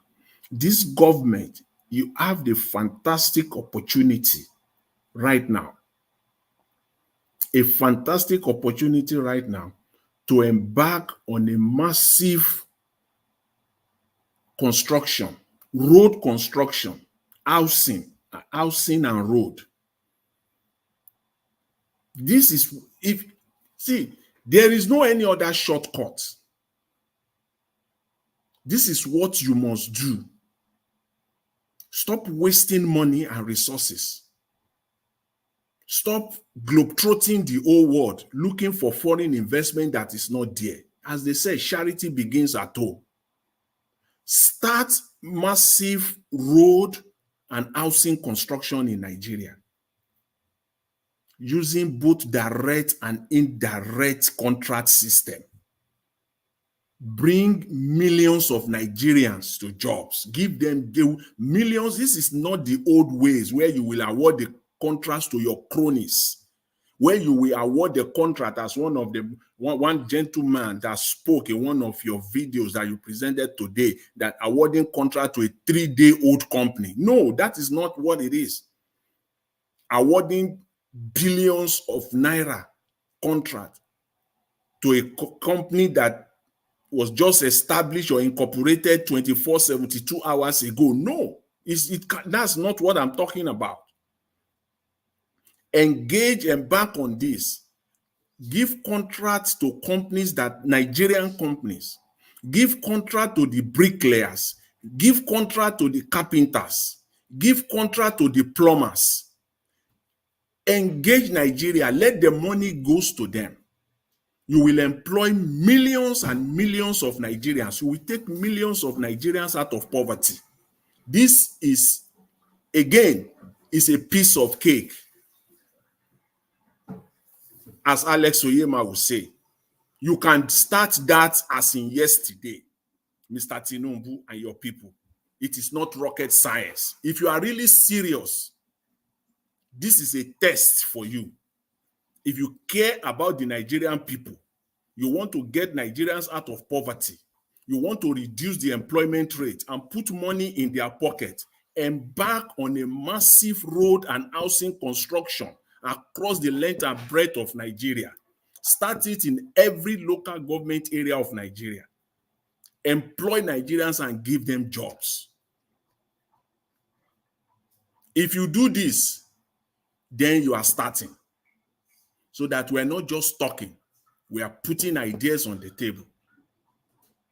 You cannot just be levying people, taxing people that have no jobs. You can't do that. It doesn't work like that. Nigeria is not a normal country. Start encouraging export. Let Nigeria start exporting out. It is only in Nigeria that you will be taxing somebody that has not exported this product at all. He has not, you are paying, somebody will be paying VAT on a product that has not even landed on the other side. He doesn't know whether he's going to get paid or not. Why? That's an archaic, irresponsible system. Let Nigeria give them the room to start exporting now. Make it as easy as, in fact, one of the easiest things to do in Nigeria, it is to export. You have to, it is a matter of policy. You have no option. That the easiest thing to do in Nigeria will be to export. If you want to export the bed inside your bedroom, you know where you want to export it to. You can do it within 24 hours. That is how it is done. Make it the easiest thing to do in Nigeria. And when they sell on the other side, ensure that they come back home and pay taxes. Then you have the right, you have the authority, the legal right, the authority given to you by the mandate of the people to tax them. Whatever percentage you want to tax, then you can tax. If tax is not paid, you can export again. That is what you need to do, Mr. Tinubu. Stop this. All these policies you are bringing out, all this naira, dollar, naira, subsidy remover, please put them under the table and start working for the Nigerian people. There is no any other way out. Nigeria is not a normal country. It's a country, as we speak right now, more than half of the Nigerian population are jobless. They have no jobs. The other 50% that have jobs, another half of them are underemployed. So literally, we can say it is only about 25% of Nigerians that are really, really employed. What a disaster. What a disaster. And the easiest thing to do now is to embark on a massive, massive road, because those things are there already. You are not looking for what to do. No, they are already there. Our roads are in shambles. They are in tatters. On motorable roads, you can embark on them. They are demolishing houses everywhere. You can start building houses all over the country. You are the government, you have the capacity, you have the power, you can buy, you can give, you can buy at whatever price you want to buy so that you will build at the cheapest price possible. And it is purely Nigerians that will work there. Bricklayers all over Nigerians will work there. Carpenters will work there. So the need and the urge to even say that I want to go and buy a house, it will reduce, and then people can get better housing. For me, for this government, your job is cut out for you. If you like, you can be romancing all over the place. looking for ways to siphon the commonwealth of the people. But without that, nothing. Again, there's no way you can help the Nigerian people. How will you get them out of poverty? How will you get the Nigerian people out of poverty? Massive, millions of Nigerians out of poverty. Need to start doing the needful. As in right now, it costs you nothing. You are the government. People have given you the authority. They have given you, that is what government is. The simple meaning of government is the surrender of people's rights to another person or group of people. They take over, you take over their right. That right to make laws and to enforce the law. That's just what we do on election day. We go, everybody goes to the polling booth to vote, to surrender your power to make law. We all have the power to make law, but we go there on that day, we surrender it to a man, one man to become the president, one man to become the governor. We surrender our power to make law and our power to enforce it. We surrender it to you. And you now have the power to make the law and to enforce it. Use it to turn Nigeria around. For me, I agree with the, with the say no to Lagos hashtag. I agree with it entirely. Anybody who wants to do anything in Lagos, do your work very well. Do your due diligence very well. Make no fool of yourself, because another government will pop up tomorrow and do even worse. Potentially do worse. Mr. Elvis, I will leave it at that, but I will end with this. I congratulate Mr. Peter Obi as being the champion of Nigerian democracy. Undisputed at this point in time. Thank you very much, Mr. Elvis. Thanks to all the panelists. I appreciate it. Thank you, Mr. Jonathan. God bless you, sir. Thank you very much. Judge Blue Shell, thank you very much, sir, for the super chat. I appreciate you, sir. Thank you. My first super chat of today. God bless you. All right, guys, help us to press on the like and let our voices go far. Let me come to the next person, which is Give Us a Mother. Then I come to Mother Luke. Give Us a Mother. If you're there, please speak to us. Mr. Elvis, please, if I can pass an information to you. Denmark has about, let's say, about approximately 6 million in population together. About 5 point something going towards 6 million. Okay, and the churches that are registered is 2,354. So just use that, divide it with, and see how many can be in a city. Thank you. Okay, that 2,000 now, let's say 1,900 for inside the Nigerian pastor churches. I don't know. I just give you the figure. 2,354 churches now registered here. For UK, 90%. That's only 6 million people. 6 million people. Not 90% of the churches. Hold on, madam, please. 90% of the churches registered in the UK, are for Nigerians and other African countries. 90%.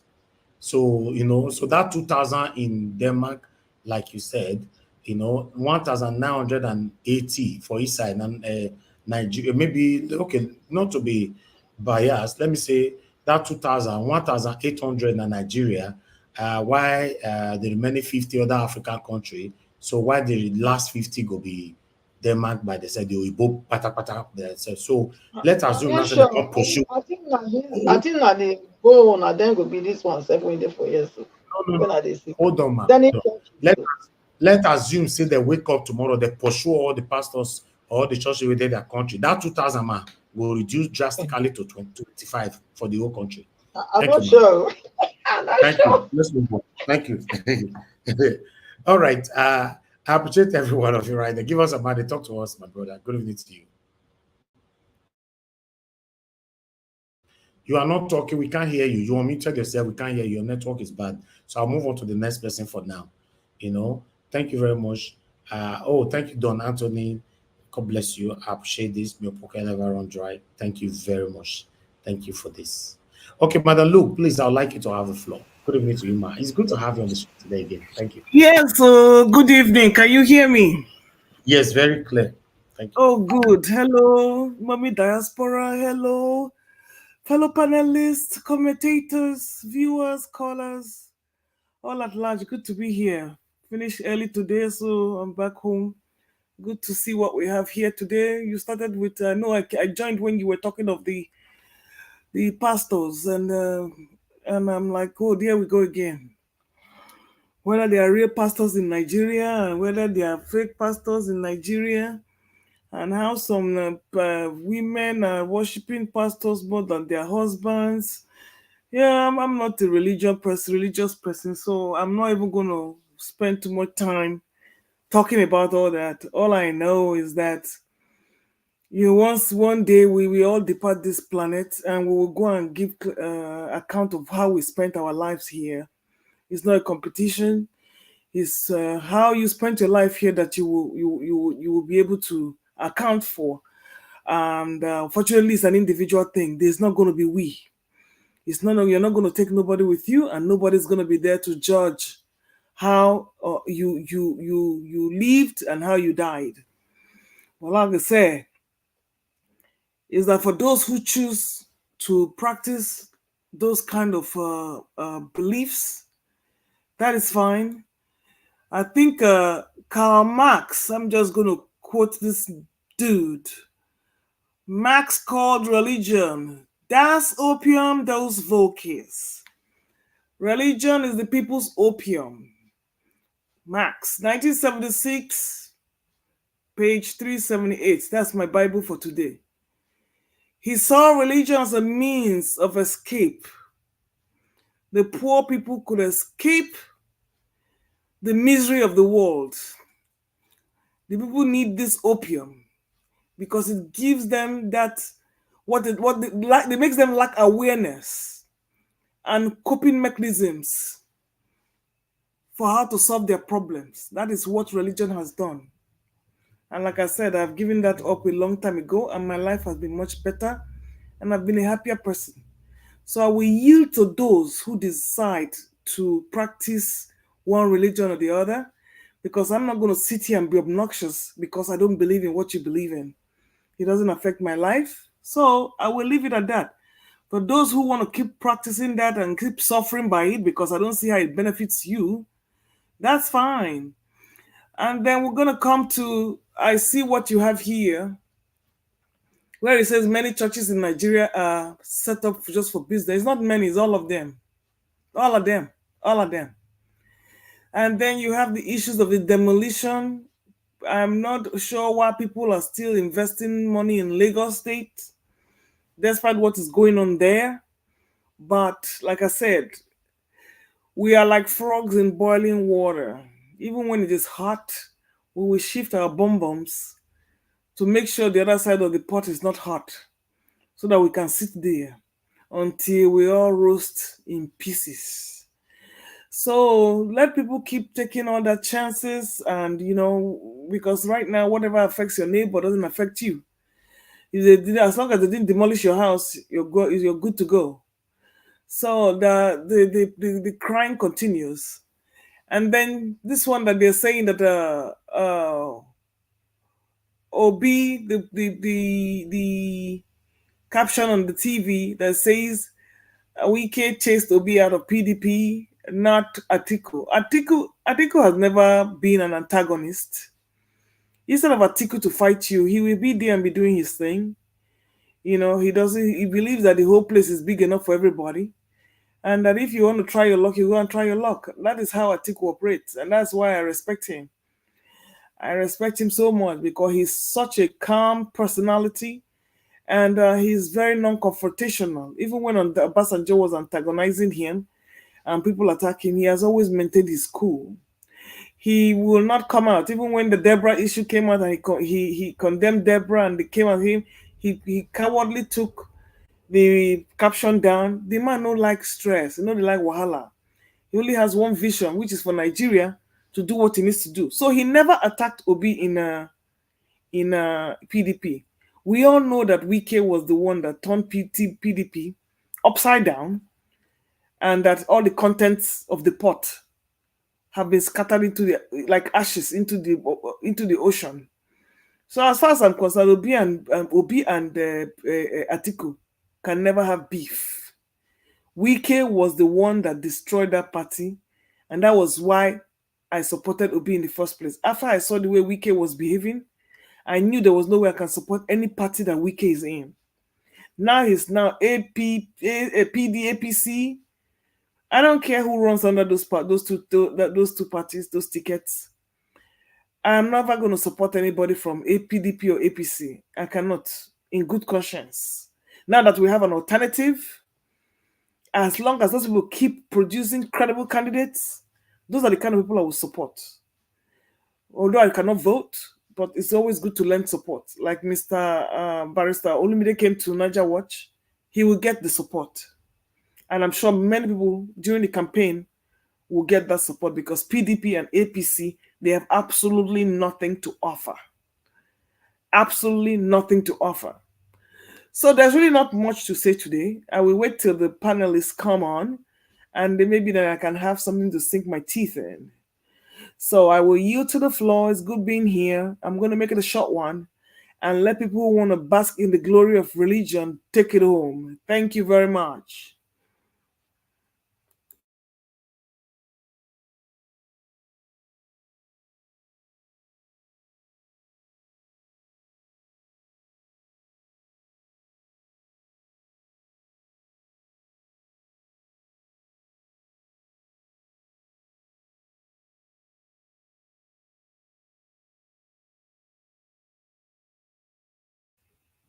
Are we attacked? Hello? Can you hear me? Are we attacked? Can you hear me? We can hear you. Okay, thank you. Thank you very much. Thank you. Thank you. Mother Luke was asking some kind of questions, which, yes, we cannot answer due to this satanic set of people. But we'll continue to overcome it all.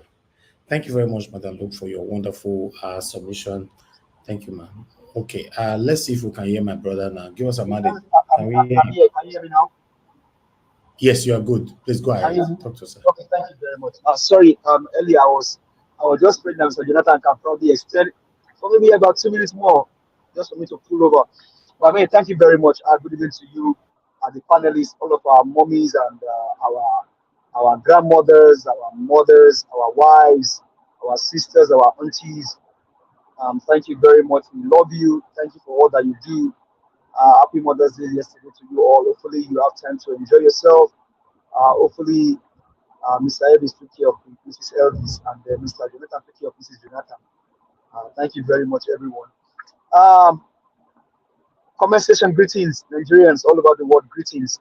Thank you very much. We do appreciate everything. Please, guys, Papa, Mama, Pekin, we there for Nigeria and then for Bodo Yibo. This channel, now Mr. Elvis, now the moderator, the referee, the number one on the channel. Please, let's support the channel, like, share, and then buy coffee for Mr. Elvis. I mean, he's been doing a great job. Let's support this channel, please. Let's do that. If we do that, I mean, our voice can go more, and then we put more fire to the bosom of the Jaga bandits. Thank you very much. We greet you all. Well, let me speak something right quick on the issue of Edo. Mr. Ife, if you're listening tonight, you were asking maybe I'm supporting by the social media accountability because of the name. Well, I will not probably say anything further, but I submit to you, sir. Mr. Tony Africa, thank you very much. I mean, you know, we've been able to probably hear our talk and then see probably through the eyes of dedication and then love for the nation and for the people of the country. That all that we are doing is not because of selfish interest, but because we want our people to be liberated. Hey, let me tell you this: whether you be Edo, you be from Enugu or from Imo, or you be from Zamfara or Adamawa, in as much as it comes to someone like me, you are my brother. I have lived in the south, I have lived in the north. I basically have dealt with different tribes in Nigeria, and I still deal with them even today. So I am not supporting Barrister Olumide Akpata because of his name. I am supporting it because of the vision that he has for the state. Among them all, Barrister Olumide Akpata stands out. Just some days ago here, the people that said they support Asue Godalo told us that his law firm rated one of the 15 best law firm in the world. By the time we checked, it was a boogaboo. They were just dancing macabre dance, and ever since then, we have not seen them again on this platform. And that brings me to the fact that I say personally here, I now begin to torchlight the resume that they peruse for the man called Aswe Godalo. Allegedly, I may not even buy everything on the resume because they oversell and then they underdeliver. The same thing happened to Masaki. As it stands today, the state is suffering. There is no good road, no lights, no power, no water. In fact, very, very a big shame that in the 21st century, we are still talking about borehole. When countries have gone beyond, you need to come and see what they are doing over here. So, Mr. Efe, I mean, I respect you as my respected elder brother. In fact, that should have come from you. I support Barrister Olumide Akpata because of the vision and because of the kind of person that he is. Olumide Akpata stood against Buhari. You, Mr. Efe, you always call out Buhari. Can Aswe Godalo stand against Buhari? No, they can't do it. But Barrister Ozaibo Olumide Akpata stood against Buhari, head on. Olumide said, and I quote, "I will not allow X-Men to take my people down. We will give it whatever it takes." Olumide Akpata span into the palace of the Oba of Benin. My brother, what we are fighting for is the soul of Edo State. And Mr. Wale, thank you very much. Like you said earlier, if Aswe is in PDP, what do you think they will do? They cannot do anything.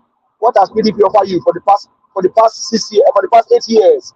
APC, will they change? Same price, compromise. They are not different.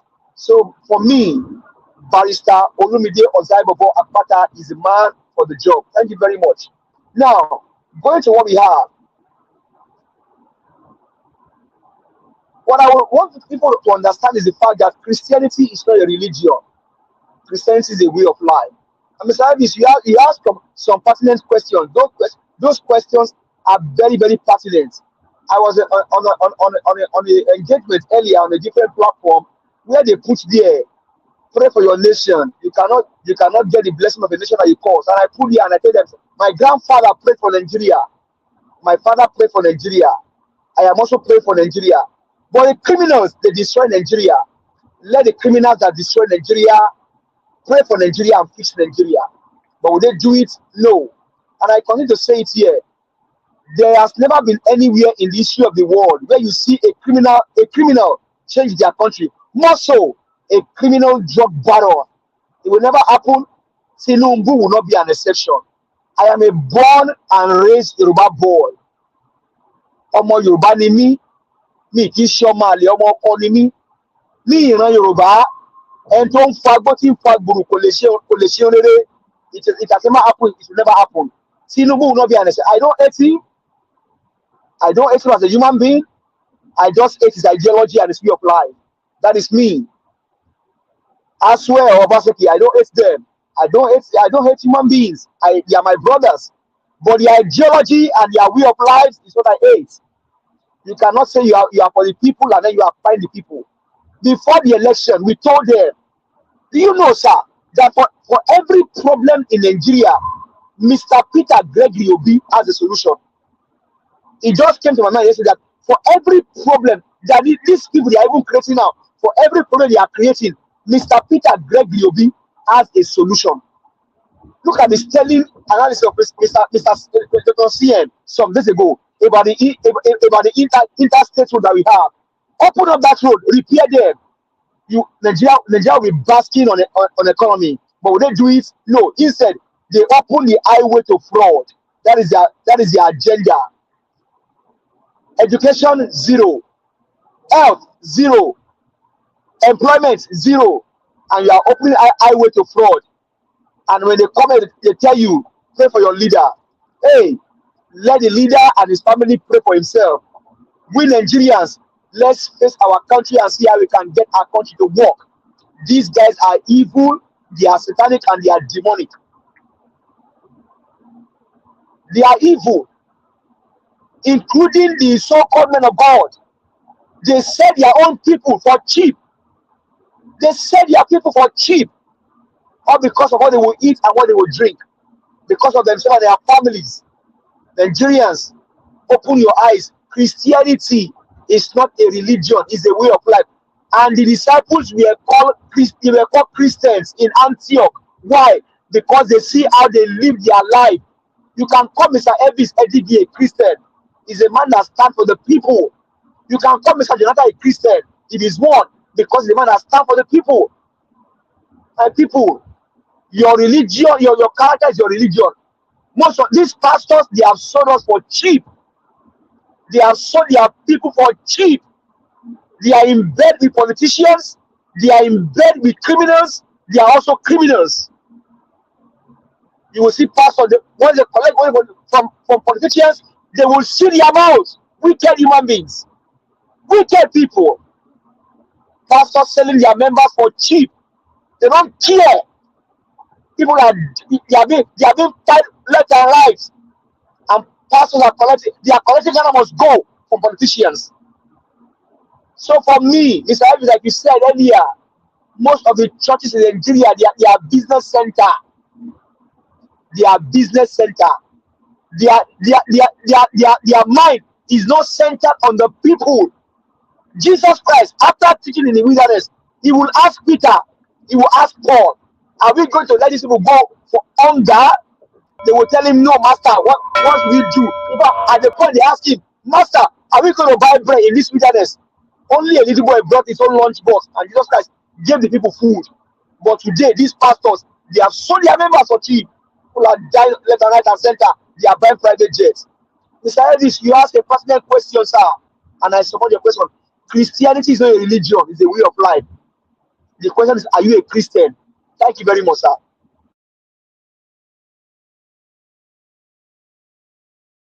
All right, give us a mandate. Thank you, Michelle. Thank you for hammering on that area of. Yeah, it's not easy to talk on that area. Trust me, it's not easy. But nevertheless, let's move on. I appreciate you all. Thank you for always putting your voice out there. I appreciate every one of you, and you always hitting hard. Olumide. That's what I was trying to talk about earlier on. That the way you are supporting Olumide, you are not from Edo State. You know that yes, you and Mr. Jonathan and many others have set the pace, for other tribes in Nigeria.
Can anyone hear me? I think it says it's a cat. Okay, no problem.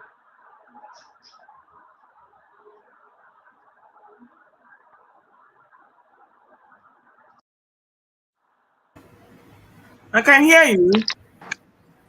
Yeah, I think Mr. Ebis got an attack.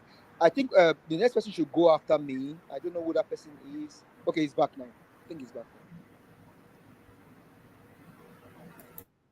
Can anyone hear me? Yes, we can hear you now.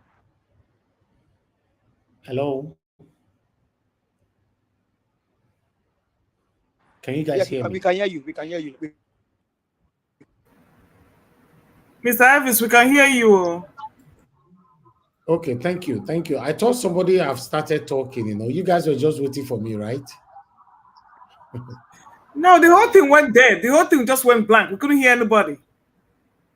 Yeah, but if I'm not here, I've said it before, everybody can move on. Everybody cannot just stay quiet and, you know, we just move on. Anyway, thank you very much. I'd like to call on Mr. Odua. Mr. Odua, if you are there, please talk to us, sir. Thank you, thank you, thank you. Good evening, Mr. Jawash, all the panelists. Can we hear me? Hello? Is someone hearing Mr. me? Odua, once you know that we can hear you. Every day you ask, can we hear you? Can we hear you? No, because you just say it is my network now. That is why. Sorry. It is my network. I want to be carried along. Go ahead now. Okay, thank you. The listeners, commenters, and the viewers, good evening to all. Well, according to what I saw in the topic, because I did not watch anything, but it said that woman who cried out that she just bought a plot or whatever property in Lagos, and demolition have just snapped a compound now. So we are just getting the information that demolition is in that area. So I felt pity for her, because Hosea 4:6 said, my people perish because they lack knowledge. So this is where I'm talking about. Whatever we are doing known as development, that they might not be development, but because the people who occupy authority, which we call government, are not the people supposed to be a leaders. They are not even qualified to be a leader. And that is why when they now become a leader, they misbehave. A leader who are not addressing their people, who are not teaching their people what they're supposed to know. They don't advertise what they're supposed to know in television, even there is no even light for them to see. They don't say it in radio. Maybe those people can still go and buy what they were calling that battery that time. For 4 battery, 6 battery, then put it in their radio and listen to hear and know the instructions of the state. But nothing like that. Leader. Deaf and dumb are what we have as leader, and their followers are just behaving the same way. A state that doesn't have local government, how will a person know what to do? When the local government, we say they collect money, but the office are not functioning. So I'm sorry for the woman, because they are going to your demolition as nobody will compensate her. Nobody know the area that is government area in any of those states. Because if they know that this area is government area, I believe they will not go. So because we have fake leaders, that is why nobody know the government area. Like that time, Bobahi, we know the Uniben, those to Aduwawa, we are for government. So if you go there to go and buy land, you waste your money. Then we know that Ogbe Stadium, the back of Ogbe Stadium is for government. So, well, I'm sorry for the woman. That pays me. If I have money, I will have sent to her, but I don't have. And well, let me talk on this religion. Our sister, we are saying those who are fighting against church. this thing we call church, I don't really understand it too, because I will hear that they quote it and they say church. A church, is it a place that people go to go and sit down together to dance, or is it a building, or is it a spirit? Because these people that are saying church, those who are against church, if they did not understand what Jesus Christ says about church, because it is only one place the Bible quoted that Jesus Christ made a church. Now he asked his follower, he said, who do you think I am? Some say Elijah, the prophet, some say Isaiah. But Peter stood up and said, thou art the Son of Man who came to save the world. Then he now said, you are Caiaphas. It was not even say, he said, you are Caiaphas. Then what the English people now interpreted to Peter, he said, upon you I will build my church. The gate of hell shall not prevail. Upon human being, it is where you have church. It is not building. It is not where people come together. It's called church. The spirit that dwell in you, that make you not to be perished, that make you to know the right thing to do, it is called church. But today, what we have is business center, and those ones they are calling church. If anyone say I'm lying, let him come and quote it from the Bible. Let him bring it out from the Bible. And for those, even where it was called church in the time of Paul in New Testament, I want the Nigerians who are claiming Christianity, this, that, and whatever religion they claim, to come and tell me the church that they are calling Nigeria church. Because the England brought their church, they were called the Church of England. The Roma brought their church, was called the Roman Catholic. Which one is Nigeria church or Edo State church or one of the state church? Let them come and tell us if it is not business centers. First Bank is a bank. Access Bank is there. Zoni Bank is there. They all are operating as bank, but they have different names. So what we got they call church in our present are business. That is why they have branches. A church doesn't have branch. It's in you already. According to the Bible, it said the church of Philippines. That is for the Philippians. It said the church of Galatians, which is for the Galileans. The church of Ephesus for the Ephesians. So which one is the church of Nigeria? They should come and tell us, in one of the Christ Embassy, the Church of God Mission, which one is the church of Nigeria? Or even which one is even the church of Africa? So I wonder when people will come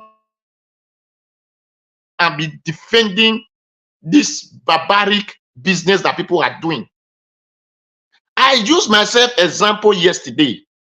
I was explaining the way I was got frauded by pastors, not only in Nigeria. When after that one happened in Nigeria, I was still zealous to do things of God. Till the extent Italy here, a person just came to my area, my former area. I said, there is no church here. I want to build church. They invite me. They said, if you really want to, if really to show that you are a man of God, they will call me. Whatever I said to them about you, they will believe it. They really called me. One lady told me that, this brother, you have not known him. I said, people here know me. If this thing is not genuine, I will not put my hand. If it is genuine, that is where I will support. Just under 1 month, I told them that this one is a 4-1, he's just looking for money. So some people were now accusing me that, when you came, you talk about this one, you talk about this one, even this one that is just coming newly. You have started, I said, because that is where they said, what the elder sit down and see.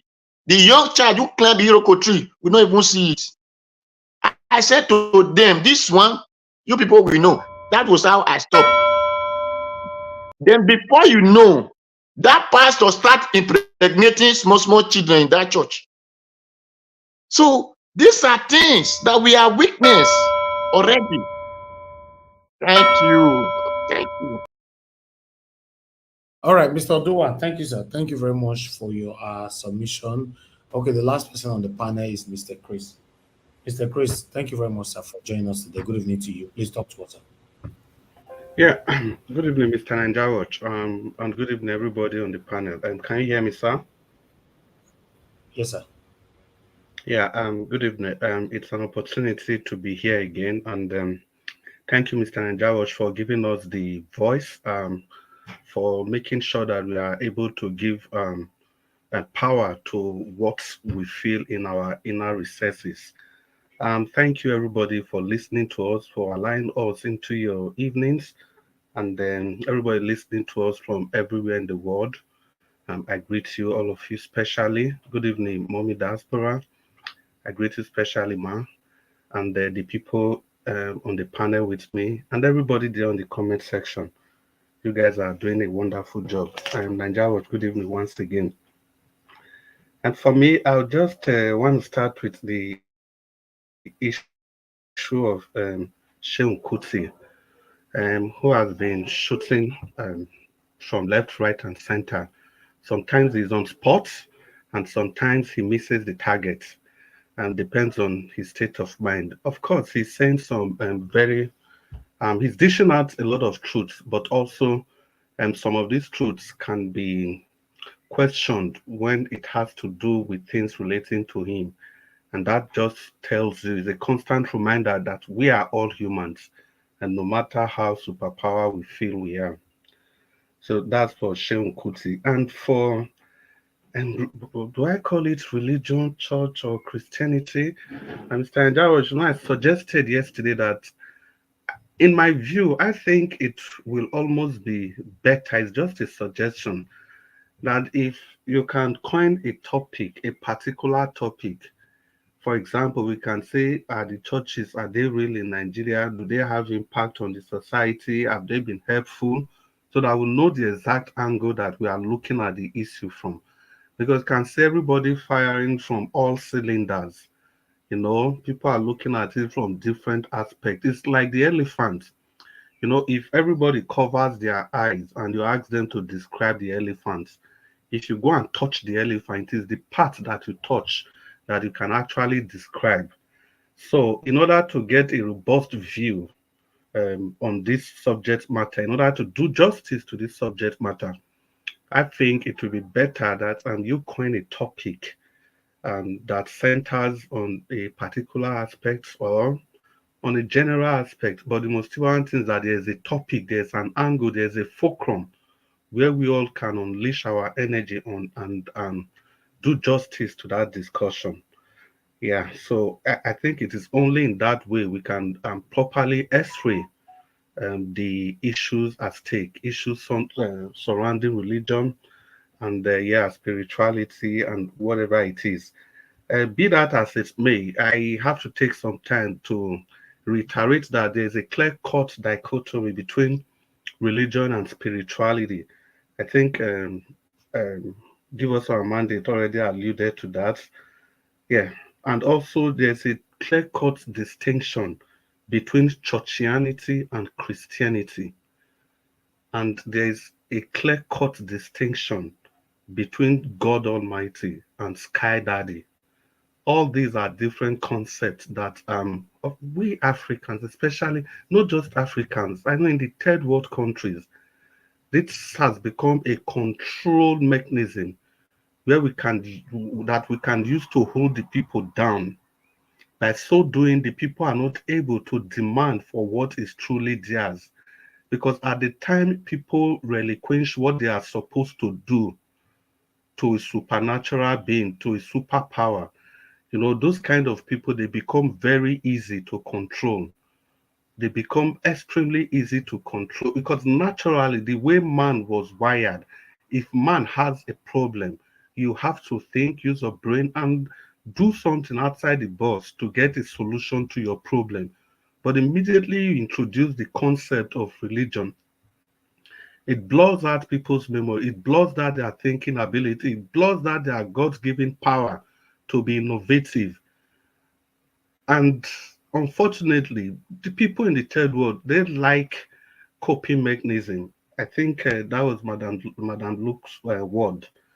They like coping mechanism. You look for, if you have a problem, instead of facing it, you look for alternative. to reassure yourself that this problem is going to go away, or no matter what it is, there's a supernatural being that will take care of all the problem eventually. But we forget that there's a particular Latin phrase which says laborare et orare, which means to work is to pray. So these are two distinct entities. And also, we mustn't forget that religion in its extreme, it was Madame Luke that said that also, according to Karl Marx, it becomes the opium of the people. Because if you take opium, you lose your mind. You are devoid of the ability to be in control of yourself and your immediate environment. And once that happens, you are left to the controlling power of the people that are more conscious than you are. And the way the issues in the third world stands as at now, it appears the politicians, they tend to be more conscious than the rest of us. And that is why they are able to manipulate us. That is exactly why they are able to manipulate us. And we seem to be bereaved of ideas because we have submitted our willpower, our thinking capacity, our thinking caps to our spiritual leaders, that we are quick to be in line in their whims and caprices. Because it staggers my imagination that, as cruel as our government is, our spirit, the so-called spiritual leaders, they still keep telling the people to keep praying for the government. And some of them have the audacity to go as far as using quotes, Bible quotes, to support their selfish moves, their selfish advice, their satanic advice to the people that they ought to be a shining light to. Still talking about losing our sense of comprehension, of our ability to think for ourselves, of our ability of not being conscious, because we are under the influence of an opium. That's why the politicians have been able to take control of the situation. That is why we allow things to go just like that, because we are less conscious of of the level of consciousness that we ought to be. So how can you actually tell me that with everything that is happening in Nigeria, some of us are still rooting for the PDP and the APC? Some of us are still looking for ways to defend these parties. Look at what's going on in Lagos State, for example. Despite the destruction going on in Lagos, some of us are still less conscious enough not to know that these destructions, they are targeted against the people that wanted to bring a radical change in Lagos, against the Igbos, because they stood up for what is right, they stood up for what is true. So, even because if they are doing this destruction, they destroy 90% of the properties belonging to one tribe and 10% of the other people. Then you use that 10% to justify that the destruction is not only targeted against the Igbos. Why did they not do this before election?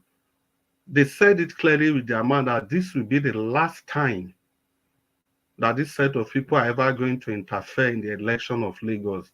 And we all still go about pretending that nothing has happened. If we just zero down on Edo State, the Obaseki do the same. He did the same thing. It is politics. They are all the same thing. Obaseki is not different. The PDP, the APC, they are all not different. He did the same thing in the House of Assembly. He did that against the members of the House of Assembly, removing the roof of Edo State House of Assembly. The House of Assembly didn't construct, the House of Assembly that his funds were not used to construct. And people still find a way to tell me that he's not a wicked man. But he's a politician that must survive, and his wills, his wishes, his comfort is above that of the people he governs. What about the election he conducted? How fair was that election? How free was that election? Even the election that he didn't conduct, how free was that? How fair was that? The last House of Assembly election in Edo State, remember that woman that was died? Obaseki was implicated. Obaseki and this PDP, they were implicated together in that. And today, because of that subconscious and some conscious attitude we have, you can see people still trying to clap for Fubara. because he's fighting Wike, because of what Wike did at the presidential election. Can we not see that all these people are the same thing? You wait for 2027 and you watch the role this same Fubara is going to play in that election. You just watch the role he's going to play, especially all you obedience that cannot see through the filters, that these people are one and the same. We have to wake up from that subconscious level. We have to stop taking that opium Madam Luke talked about. We have to, so that we can take control of our environment. We can take control, we can have control of whatever is happening around us. All the issues are there for us to see, but because of our short memory, we just go about as if these things, they happened 2,000 years ago. We are just talking of the recent past, just yesterday. And thank you, Mr. Jonathan, for reminding us that the son of a champion is a champion. Look at what Peter Obi has been doing. He has been the voice against the opposition. And let's not, he has been the voice of the opposition. And let's not forget that this was what was lacking in the 8 years of Buhari's rule. There was no standard opposition to all Buhari's shenanigans. Rather, everybody, they were all bowing at his feet. Even the so-called Obaseki, that people are saying that we should separate Obaseki from Aswego. How is that going to be possible? He worked with Buhari, he was in his team, he was his advisor, whereas our lovely Olumide Akpata was there battling Buhari to a standstill. So these are the same people. Can't we see they are the same thing? 4 years ago, he was in APC. Today is in PDP. So whoever wins in Edo State out of PDP or APC, he will always have a say. Some of his foot soldiers are already there. They are always there. And they will continue to be there. Can't we see the work, the different angle that Peter Obi has brought to the equation? Can't we solve this equation in another way? Can't we solve it in a more simpler way? Peter Obi has told us that this is what he's going to do. And like they say in genetics, he's been breeding to type. He's been winning back and forth. They've tried everything possible to smear him, but it's not possible. If you leave Peter Obi out of the equation, what about Alex Oti of the Labour Party? Can we not see what he's doing? Can't we just wake up for once? Can't we stop taking this opium? Can't we be more conscious of our environment? Can't we give another person an opportunity to try?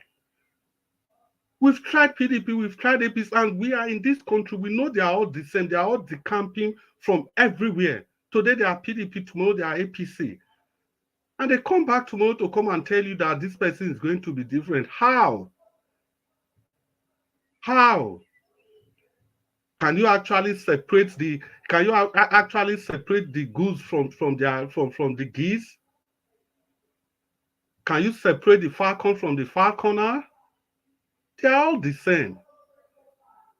Please, let's give Labour Party an opportunity to do things differently. Like I've maintained on this panel several times, and I'm still going to maintain. You cannot keep doing the same thing and expecting a different result. You can if you are suffering from insanity. But as long as you are not suffering from insanity, you have to wake up. Give the Labour Party, give Olumide Akpata the opportunity to change. Because we just all of a sudden we start pretending as if the PDP is a different political party. We start pretending as if the APC is a different political party. We start pretending that Aswa Ighodalo is going to come and is going to govern as Aswa Ighodalo. How is that possible? How is that possible? Do you mean if they want to hold PDP national meeting, Aswa Ighodalo will not be there, Governors Forum, he will not be there? Do you think if they are planning 2027 and they are going to bring a PDP presidential step, that Aswa is not going to be there? Mr. Njawo, I'll round up in 1 minute, please, or 30 seconds. Do you think Aswa Ighodalo is not going to be there? He's going to be there. He's going to contribute in fostering the next PDP presidential candidate on Nigerians, no matter who the person is. It could be Atiku. It could be a Wike. Can we not simply look forward for once? Please, Nigerians, Africans, third world countries, stop taking that opium so that you can be conscious of your environment, so that you can be in charge of whatever you do. Taranjawat, good evening for the opportunity to contribute. Good evening, Nigerians. Good evening, Edolites. Vote Olumide Akpata of the Labour Party.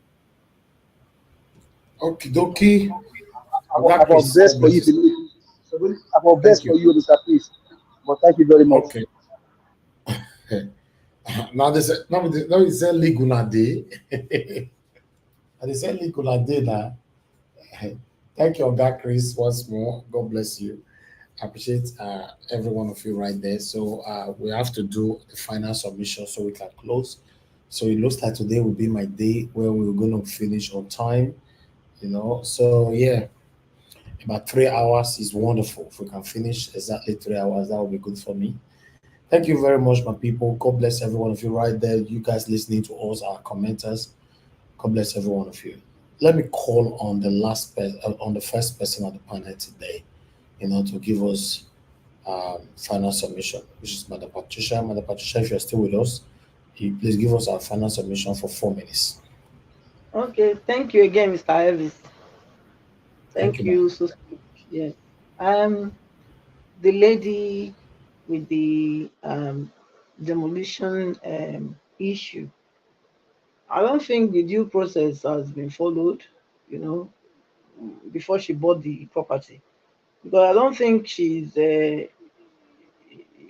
been unaware of what has been going on. Because according to what she said, or what was shown here, it was like after 2 months of her buying the apartment and the house, that's when she got this notice that the house is going to be demolished. So I think, to me, I think she didn't do the needful. You know, I mean, if anybody wants to buy a house these days in anywhere in Lagos, I think you should be wise enough to do your own, you know, investigation. Apart from the agent trying to sell you the thing or the landlord hasting you, you should take out time to look into it and go to the appropriate authorities to find out whether that house is really in a safe place or not. You know, if it's in a government allocated land, then you pull out immediately. I think if she had done that, maybe she would have been told the truth that, you know, don't go there, that place is a no-go area. So sometimes that's what it is. Nigerians blindfold themselves and jump into the well and expect that on the other side of the well there's no water. And since there's no water, somebody will throw them either a rope or a ladder for them to jump out. So I think that's what we see there. We know we always want to target as it's about targeting and because of what has the election, but at the same time, this is not something that happened before the election. If this woman is crying out now, which means it's recent, it's after the election. So she should have also done her own due diligence to make sure that if she buying any place in Lagos, supposed to do that, you know, deep investigation to find out whether this place I'm buying is it among the ones they are planning to demolish or not. So I don't know. I think I will call it, since it's not that long ago, I would say it's out of negligence. Actually, it's just been you allow yourself to be in that situation. That's how I would call it, because I don't see any reason why anybody should buy any property in Lagos at this time that they will be marked for demolition. So I don't know. I don't think it's possible. You should do your due diligence. So that's that one. And of course, Obi being said that it wasn't the one that was the person that triggered the what was it called, that article. It was Wike that made Obi to depart from PDP. It's clear now. Everybody knows that Wike is the brain behind that. I think he formed his own group. Whether the five South governors, where are they? How far are those people that he deceived? I think those ones, they are somewhere licking their wounds because he deceived them, and now he's in Abuja and dining and whining with the so-called APC. So yes, anybody that follow Wike, you know that you will not go far because Wike is a deceiver. So you just have to be careful. That's all I have to say. Thank you. All right. Thank you very much, Madam Patricia. God bless you. Thanks for your time with us today. I appreciate you, man. Okay, let me come to Mr. Jonathan. Mr. Jonathan, sir, please unmute yourself. 4 minutes. Mr. Jonathan, are you there, or I should move on? Okay, let's move on to the next person. Give us a no. Let me go to Mother Luke. Mr. Ivis, you are too you are too fast. I will. Can you? Okay, I'll take the next. I'll take the next one. I'll take the I've been next. calling you now for the past 78 years now. You know answer. Sorry. All right, Mother Luke, please give us your final submission, man. Thank you very much. Thank you. Final submission. Nothing much to say. It's going to be a short one today. What can I say? We struggle for the heart of Nigeria. We keep praying and hoping that things are going well. Kudos to Master Excellency Peter Obi to continue showing what the leader he is. And everything we see right now is coming from Labour Party. As the Edo State gubernatorial candidates show what they have to offer during the campaign season, let's make sure we support the best candidates we can. But one thing is supporting the candidates. Another thing is for them to actually be represented. I mean, they represent the people. We are aware that INEC is still going to do what they have to do, and that we are still just going to keep mourning and groaning under the yoke of the injustices of the land. But like I said, let's keep helping and praying. And that is basically all I have to say today. Thank you all and have a wonderful evening.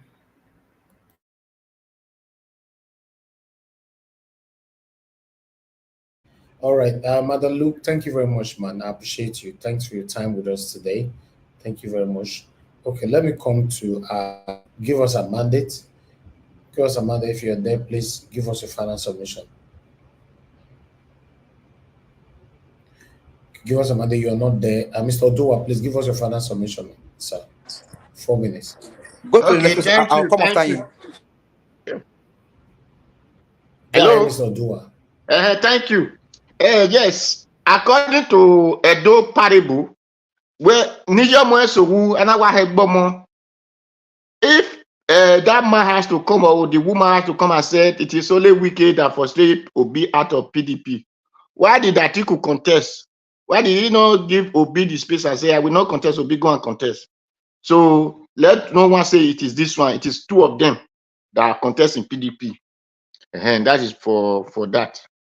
Then for one thing I will have asked, but the time is not there now, because our brother Baba Christ, you said that we need to take charge over our things.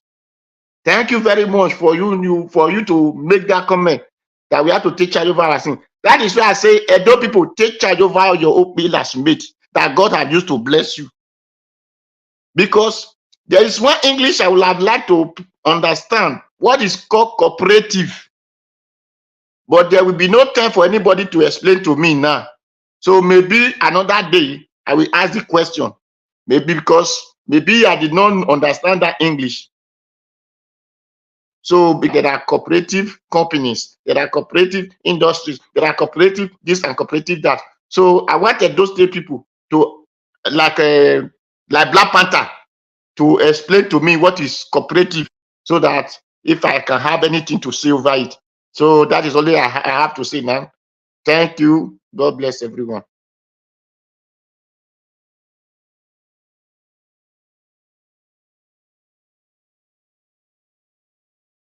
All right, Mr. Dua, God bless you, sir. Thank you very much for your submission. Okay, let me go to give us a matter. Are you ready now? Yes, sir. Yes, sir. Can you hear me? Your voice is very low. Oh, sorry. Can you hear me now? Okay, go ahead. Thank you. Okay, thank you very much. If you are on this panel listening to us all over the world, the demolition in Lagos State is actually born out of tribalism and hatred. Remember what Remi Tinubu said. I mean, Mr. Elvis, I shared the video with you some months ago that the inheritance of the Igbos, Tinubu and the wife, they will inherit it, not Yorubas. Tinubu and the wife, they want to inherit. So what they are doing is intended. They are doing it out of hatred because they know that Mr. Peter Gregory won the election. And if you look at it, even the Yorubas don't want Tinubu. But I am happy because when we told them before the election, they didn't listen. Now they are the one crying of hunger. In the issue of Yoruba land, I've not seen where a politician would disrespect the people and be giving them sachet of spaghetti.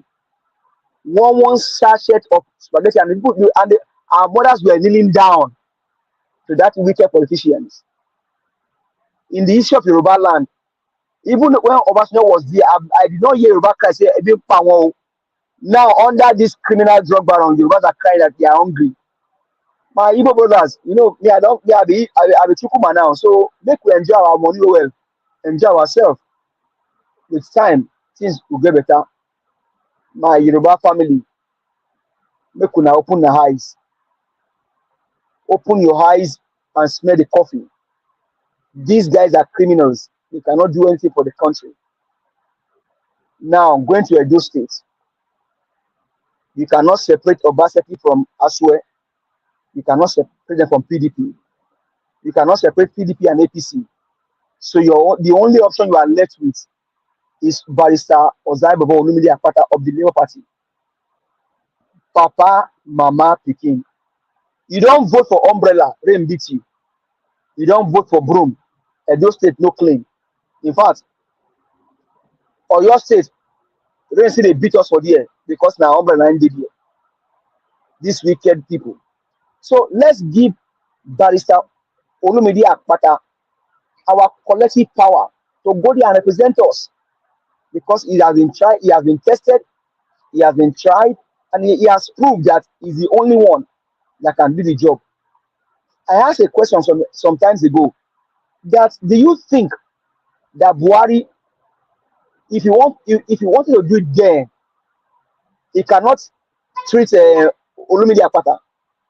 He could have done it, but if you face rock, now you go bend. The guys stood when Obaseki and the Aswe, when they put themselves together, they were kissing the ring of Buhari allegedly. Olumide was busy challenging him. So let's give Barrister Ozai Baba Olumide Akpata our vote. Let him change Edo State. He's passed into the palace of the Oba. My people, no waste your vote. Vote Papa, Mama, the King. Barrister Olumide Ozai Baba Akpata for your government. Thank you very much. All right, give us a mandate. Thank you, my brother. Appreciate you. Mr. Jonathan, please talk to Honor if you are available. Yeah, thank you. Thank you very much, minutes, Mr. Yeah, thank you very much, Mr. Elvis. Thanks for your understanding there. I just want to quickly, end on this one. The high cost of food. I listened to one of the presentation one of your presentation earlier today talk about the high cost of food, and the emphasis was on Gary. Gary, for me, you see, this has always been a staple. Gary is a staple in Nigeria. Majority of Nigerians eat Gary, rich or poor. It does not matter whether you are rich, whether you are poor, and everybody is eating the same Gary. Quality might be differs here and there, but Gary is still Gary. This is one of these, when people are shouting, "Edin power, we are hungry, we are hungry." And the high cost of food is rising on a daily basis. And what you see the government pursuing is death penalty on drug trafficking. You can see the misplacements, the misplacement of priority there. You can see the lack of sensitivity. As a matter of fact, you can see the lack of knowledge of what is happening in Nigeria, where emphasis and effort should be paid on one of Nigerian staples, which is Gari. Yes, Gari.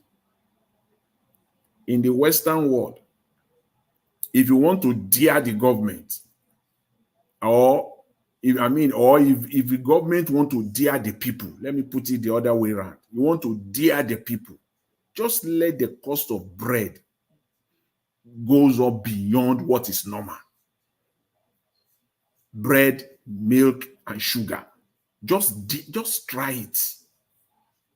That government will fall like a pack of cards. I mean, that if it is a parliamentary system, that government will fall.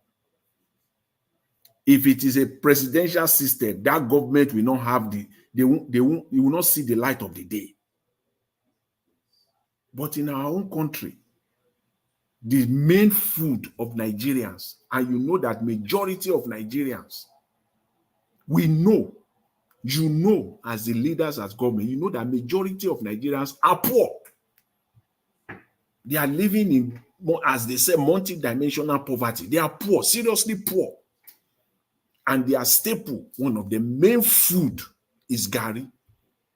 And still, government cannot lay a hands on that one and get it done. As simple as it is, Gari, for that matter, just see these people that they cannot even solve the problem of Gari.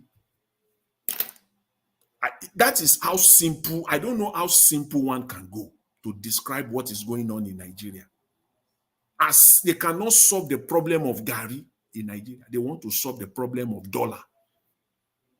They want to solve other problems. Gari, as simple as it is, they can't solve that problem. To make it as in available everywhere. The price of this common staple of Nigeria is going, it has gone through the roof. And we say it's a normal country. Of course it is not.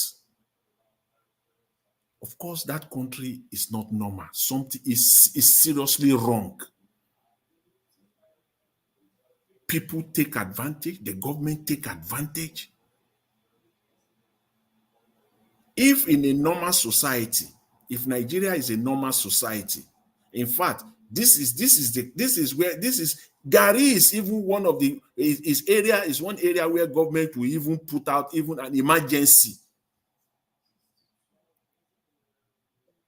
And like as an emergency policy, because that is whether we like it, it does not matter. You can say you are rich, you can come out and be it's all that's just all posturing and lie. Gari is our staple, it's one of our staple food. Everybody eats Gari, the rich, the poor, it does not matter. You eat Gari. In Aso Rock, they have Gari there.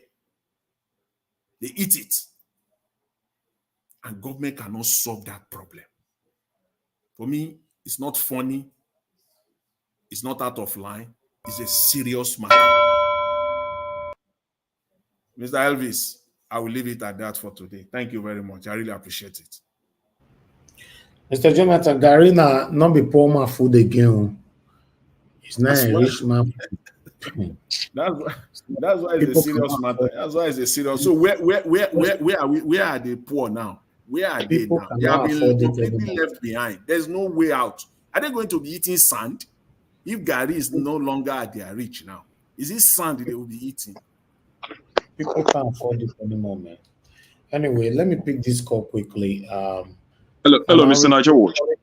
Please hold on, sir. I picked a call already. Madam Origin, please, you only have 2 minutes. Please keep to your time. Thank you, man. Go ahead. No, 2 minutes because people is storage. You don't say one time they know they look for trouble where trouble not there. I will still continue with this my story. honestly, as I am speaking and as I am thinking through, but this is on the most restaurant I want to be.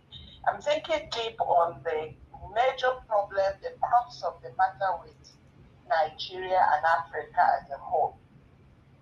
I think it is lack of respect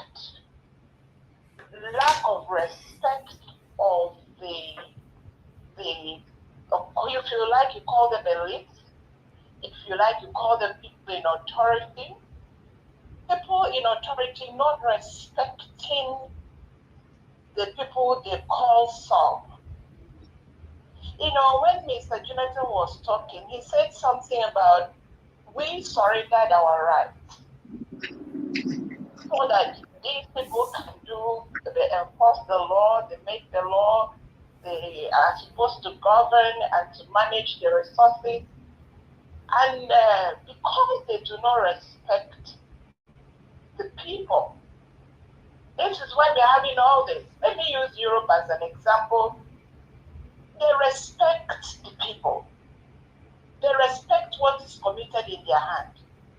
They are responsible for whatever is committed in their hands. And in Nigeria and in Africa, they put everything that they see in quote as sub as not human. So I go back to my pidgin. Now I look into this matter, now I wake up, men. Thank you. And think through what you are doing and see if this thing where we dey look for, if the incapacity where the one incapacity before inside, may they change or repent or arrest it there. Thank you. Thank you, ma. Thank you very much. Ogashimize, you're calling back again. Please go straight to the point. Yeah, like that was, you know, you see, my people here, we should not forget what happened last election, when we all vote for labor. So many of them in Senate, so many of them in the House of Representatives. Today, none of them is speaking out. And some of you guys are here now. Oh, we're going to vote for Labour Party. See, for me, I will go for personality and individuality. You see, if you're a PDP, I see you are capable and you are a good person, I will go for you. I will vote for you. Not everybody. Okay, the guy from other states that endorsed Buhari, color blue. You know, I think that they come from a Labour Party now to the APC. So all of them, both Labour, both PDP, both APC, all of them are same people. You will be saying for individuality and personality and what you can do for your people, or what person can have in mind, not this person go, I will go. I don't follow people like that. Thank you. I don't follow people that way. All right, thank you. Thank you so much. Thank you, sir. Thank you. Okay. Thank you very much. On that submission from Mr. Shimize, I will partially agree with him. If you are supporting anybody just because it's the party, you know, at this moment in Nigeria, everybody is cross-carpeting. They are cross-carpeting in the name of, you know, they are this, they are that. So one needs to be careful. Mr. Ellis, you know what you are saying, and the last caller, it is normal in a normal society. That's how it should be.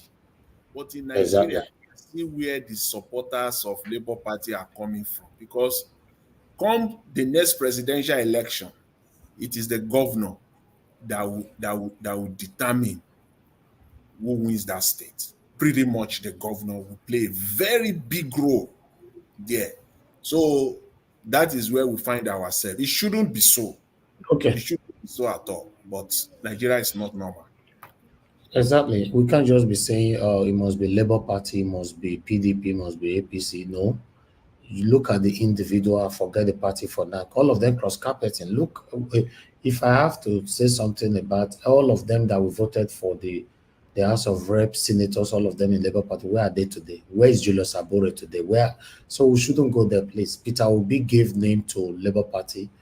Peter Obi is a total different person. So we shouldn't be assuming that everybody must be like Peter Obi. It's not possible. You have to earn it.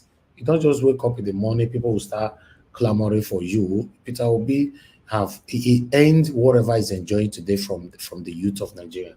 So please, I support Mr. Shimizu on that.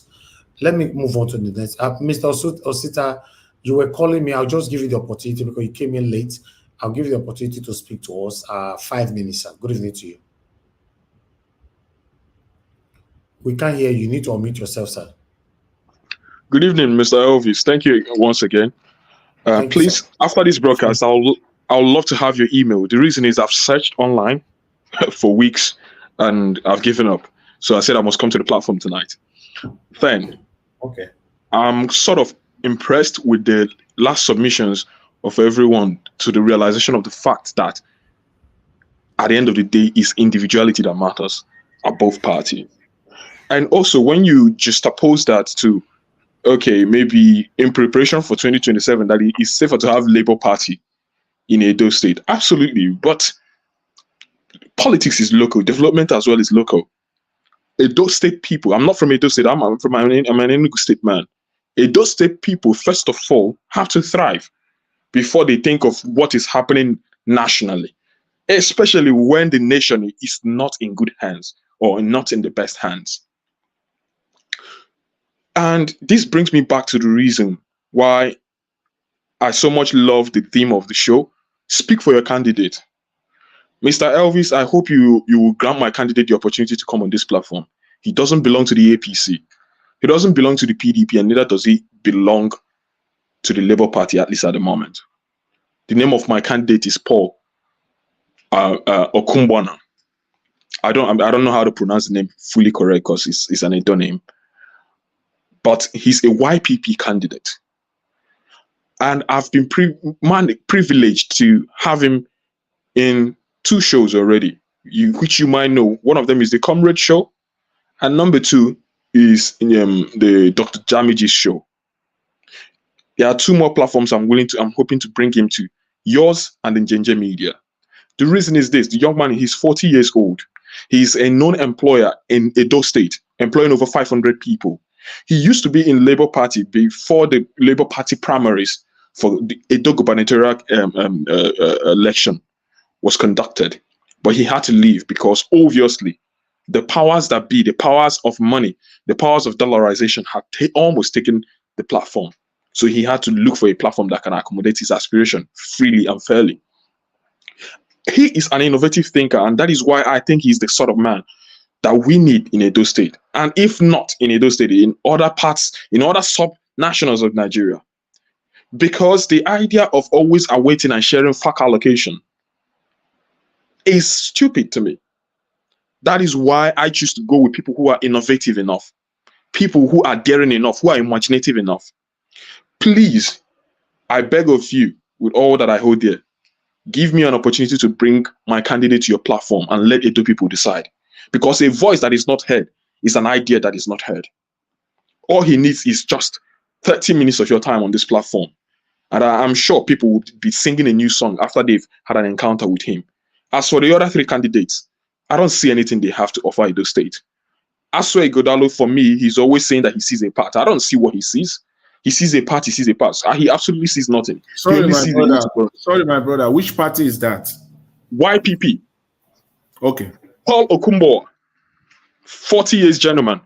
He's an entrepreneur, an educator in Edo State, running over, almost 50 education centers in Edo State, employing over 500, and having over 500, employees under his belt, paying taxes to the Edo State government.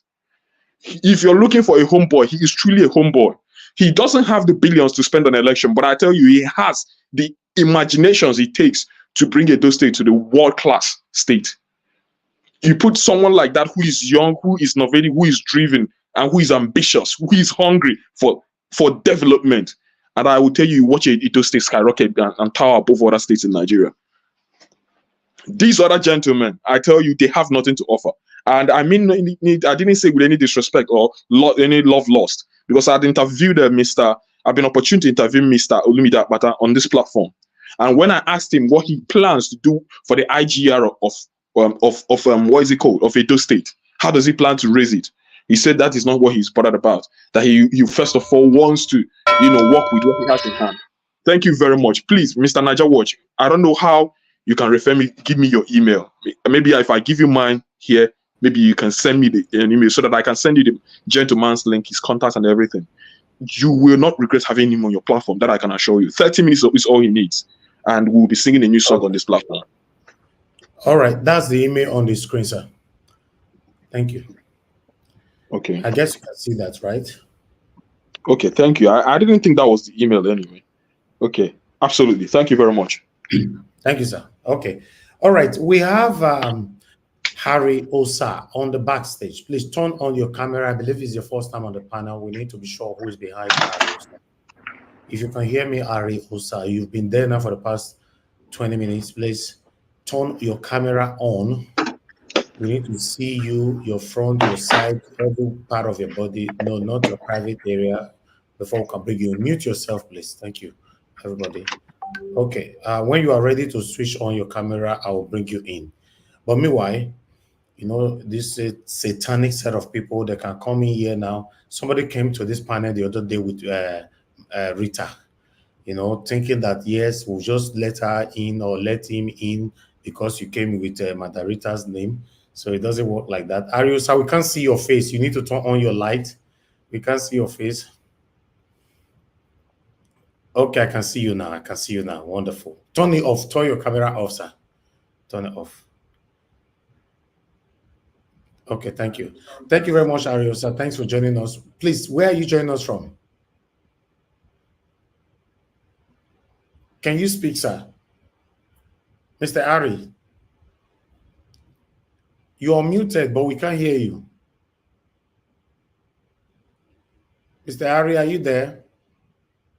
Okay, you're not talking. I think you have an audio issue. Can you leave and come back again? Because you are muted, but we can't hear you. Okay, I need to move on. I believe you have audio issue because it's your first time. All you just need to do is go and come back again. I'll let you in since you've passed through the verification. God bless you, sir. Thank you very much. Okay, let me come to Oga Chris, which is the last person on the panel. Give us your final submission, sir. 4 minutes before we have Ari back again. Yeah, Mr. Andaros, thank you very much for the opportunity to and give a summary of what we have presented today, and especially from the prism of my own discourse. Mr. Andaros, I think I would like to make a very short suggestion. Like for people like the man that just finished talking, if they come early, it's always better so that we'll have time to respond to them robustly. And because you can't just come and drop facts, you drop your position here and there's not enough time to respond.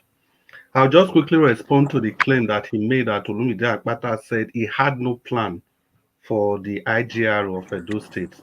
You see, that answer was in contest. That answer was in contest. I think Olumide Akpata was trying to let Edolites realize that the drive for IGR is already too much. The tax burden on the people is already too much. Do you know how much they collect from these bus drivers every day? Every day. Multiply that by 365 days. That was from the angle he was looking at it from. So to just drop a statement that he said he had no plan, that's just like something else. So if we must have people bring up fresh ideas, we must have the time to respond appropriately to those ideas. And I'll just move on to Mr. Odua. You still have time to talk about the Okpila cement. Like I said, we are going to donate and build you a new factory. So then for a destruction in Lagos, I still believe simply that these people, what they are trying to do is to try to give it a fair coloration. I'm just responding to Madam Patricia, because even if the lady body has before or after the election, but there are evidences everywhere that these people, these evil people that are in government in Lagos, they are after a particular tribe. And that is what matters. We must keep our eyes on the ball. We cannot use the little to judge the majority. Statistics shouldn't work like that. Also, Atiku, you see, this is also the same game they are trying to play. If Atiku is blaming Wike, what did Atiku do? If Atiku was responsible, when Wike became an opposition to Peter Obi in the PDP, what did Atiku do? Why did he go ahead and contest? Why did he not join Peter Obi to fight Wike? Why did he contest it? Why did he not say it was the time of the Southeast, according to the PDP arrangements? Why did he not pull all the northern weights to fight against what's his name again, Wike? Then because Wike tried to strangulate Peter Obi, so the next thing that he had to do was to go and buy his own presidential form and get into the race. The real politics is that Atiku was already planning to contest, and Wike's camp got a hold of this. And what did they have to do? They have to respond appropriately. And the first thing they did was to remove the national chairman of PDP, who was also from the South, because that was what the North wanted to capitalize on.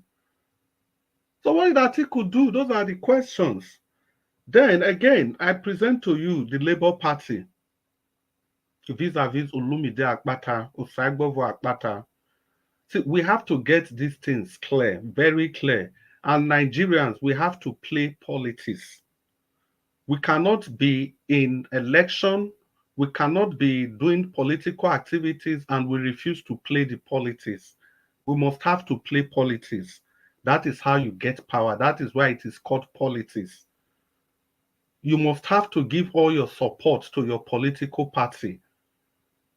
The issue of looking for individuals from this, from that will not work. If you want to be a politician, stay in your political party. It is your responsibility to get good candidates to represent your party, not to shop around for candidates for other parties.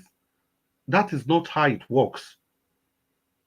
If you want to get it right as a political party, you have to shop at the primary level when your party is selecting the candidate to represent the party. That is when you speak up. That is when you ensure that the best candidate is picked. Instead of waiting after the party has presented a candidate, if you are not satisfied, then the next thing you want to vote for a person from another party, hoping that that person is going to do what I don't know.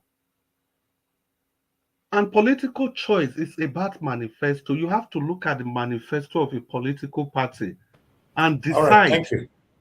Yeah, let me just round up and decide if this is what you want to follow. So Olumide Akpata is there. He's a clear departure from the PDP and the APC. He's under the Labour Party. He will be under the tutelage of His Excellency Peter Obi. Vote Olumide Akpata of the Labour Party in the next gubernatorial election in Edo State. Thank you. All right. Thank you very much, sir. Thank you so much for your submission. Mr. Oduwa, I wanted to call you in, but you just came in and you left again. I don't know if you want to come in because I'm ending the show right now. So I'll just wait for you for a few seconds if you are coming in. While we wait for you, I'll give Mr. Jonathan 2 minutes to speak to us. Okay, you're already here. Mr. Jonathan, thank you. You know if you get the 2 minutes again, novice. You know. Mr. Odua, I will give us a final submission. 4 minutes, sir. Hello. Go ahead, sir. 4 minutes. Thank you. I thought we said we want to close just now, so that is why. Papa Chris, I not forget to be as May factory because I expect you know why I was saying this man Black Panther should come and explain what is cooperative, because as I'm singing, shouting, People are mocking. How many more explanation do you want? You have explained to Hello? me about this thing. You are talking about it. Hello? Go ahead. Okay, you can use the other 2 minutes and explain what is cooperative for me, so that if I have any other thing to suggest, so that I can say, or 1 minute, so that I can use the other minute to respond. Thank you. So you are here. You are also. You tell me what is cooperative.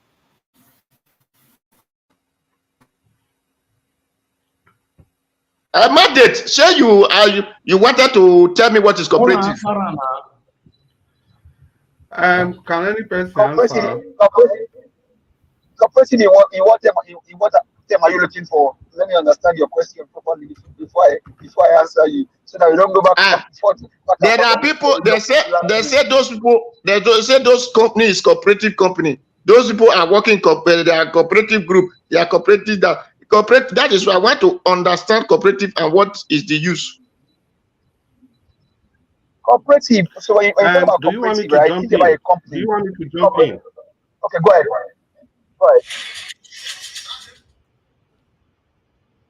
ahead. Mr. Dua, I know the angle you are looking at it from. I think from the simplest definition, a cooperative society, it ought to be a kind of business that is owned and controlled by its members. I know that's what you are talking about. And these members who are also the ones who benefit from its services. You know, there are some key features of cooperative society. For example, the ownership and control of that cooperative society is by members of that society. And that ownership, it is democratical. And cooperative society focus on the members, focus on the benefit of the members. The profit from cooperative society is generated by that cooperative society and shared among the members according to their patronage. So thank you very much. Thank you. I'm not also understand like this. Wait, yeah, okay. Mr. Dua, listen. I hope I know where you are coming from. Your own is that, like Okmilas made, ought to be operated like a cooperative society owned by Edolites for the benefit of Edolites. But what Barrister Olumide Akpata was trying to say, that company has been seceded legally. Thank you. It was sold legally by the previous administration. See, it's like giving somebody a C of O. If a government gives somebody a C of O, you know, the process of retrieving that land becomes very difficult. And even more so if it has to do with cooperative society. So that's the angle by Salomide Akpata was looking at it from. Thank you. Thank you, everybody. Thank you.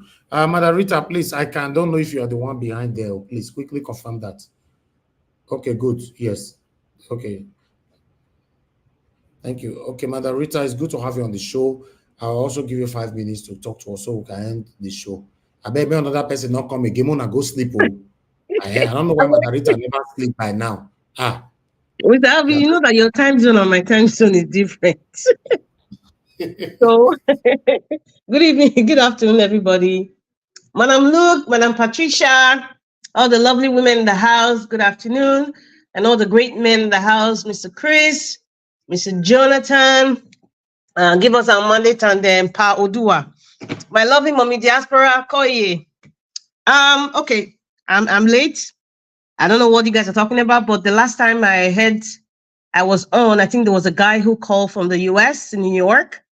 And I just want to say, God bless that guy. I don't know him, but I cannot even make black soup for him yet. He's just starting. But he spoke well when he was trying to explain about PDP and APC. People don't realize it in Edo State. If you vote PDP or APC candidates, it's the chip of the old block. It is the chip of the old block. However, I have stated this before, those people who are supporting Laswe Godalo against Olumide Akpata, they know very well that Olumide Akpata is the best candidate to change the status quo in Edo State. But they are selecting Laswe Godalo based on Edo Central, based on Esan, it is Esan's turn.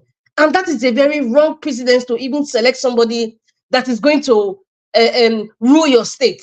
I mean, and then they not give you the yardstick that, oh, he has a very intimidating resume. Oh my goodness. Come on.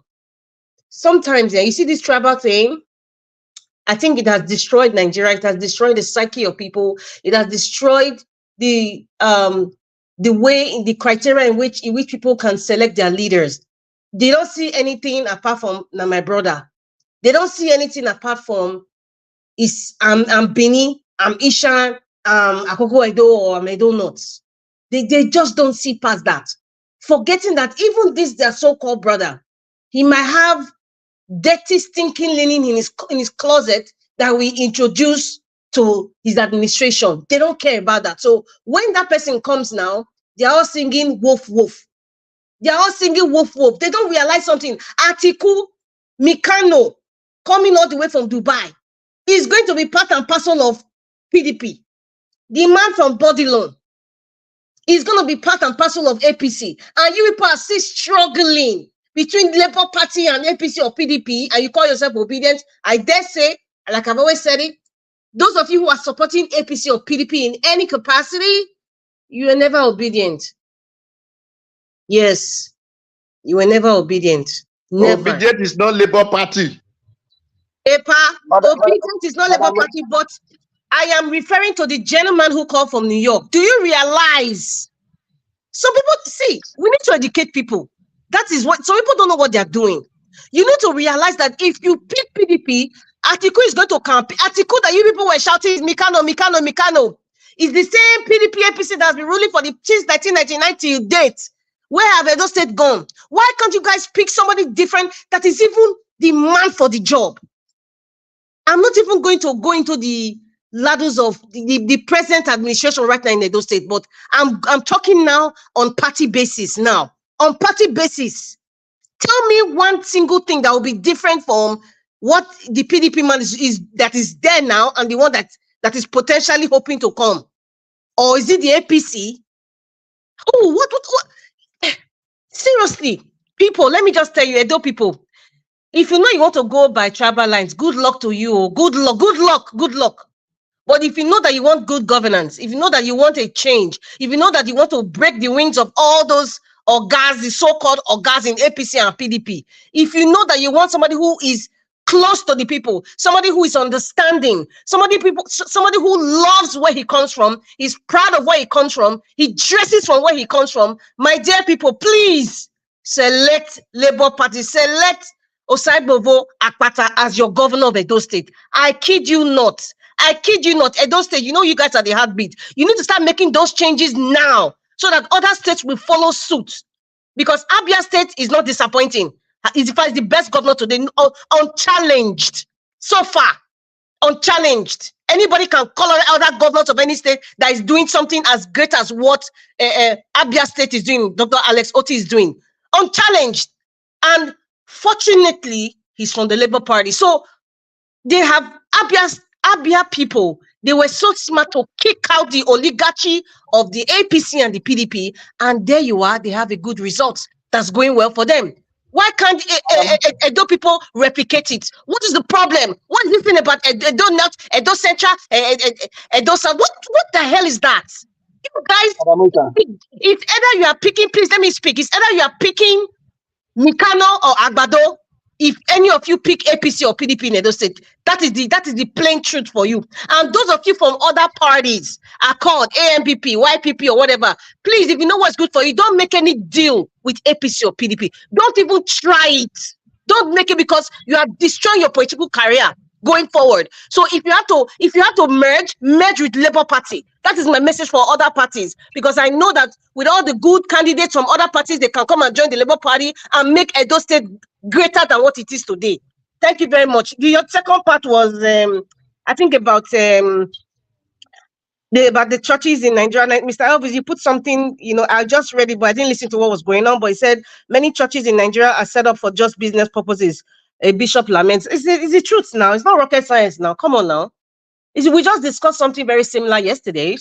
All these big pastors, they put most of their money in Panama. They are settled for life. They are settled for life. Meanwhile, the congregation are shouting that the Gio, Mommy Gio, and it's my church. See, I see the psyche of Nigerians is messed up when it comes to serving God.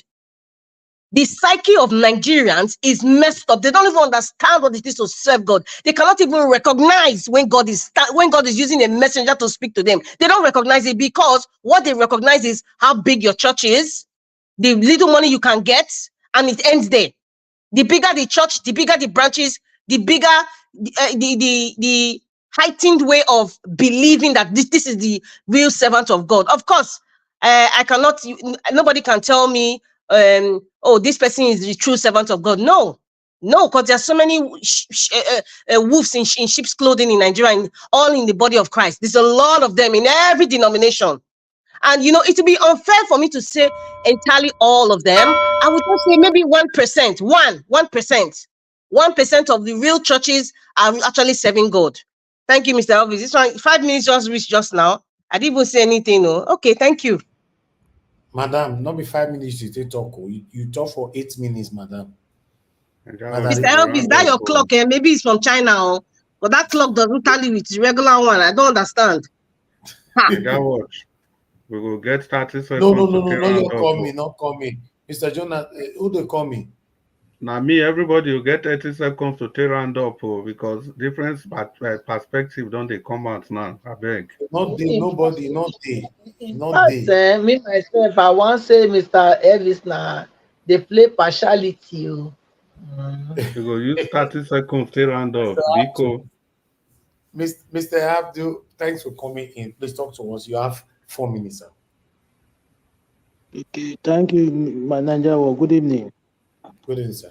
Everybody in the panel. I was listening to you. I just came because of one thing. See, let me tell Edo State something. I always say this. We are the problem of ourselves, most of us. Because why I say this is this. You are in Europe, good country. You are campaigning for PDP and APC online, which is very bad. What are they did since how many years back? What is improvement? No improvement, no progressive. You are in Europe, enjoying light, good light, 24 hours, enjoying good road, employment everywhere, yakpa. But you are campaigning for people that they did not achieve anything for how many 24 years back. What a shame.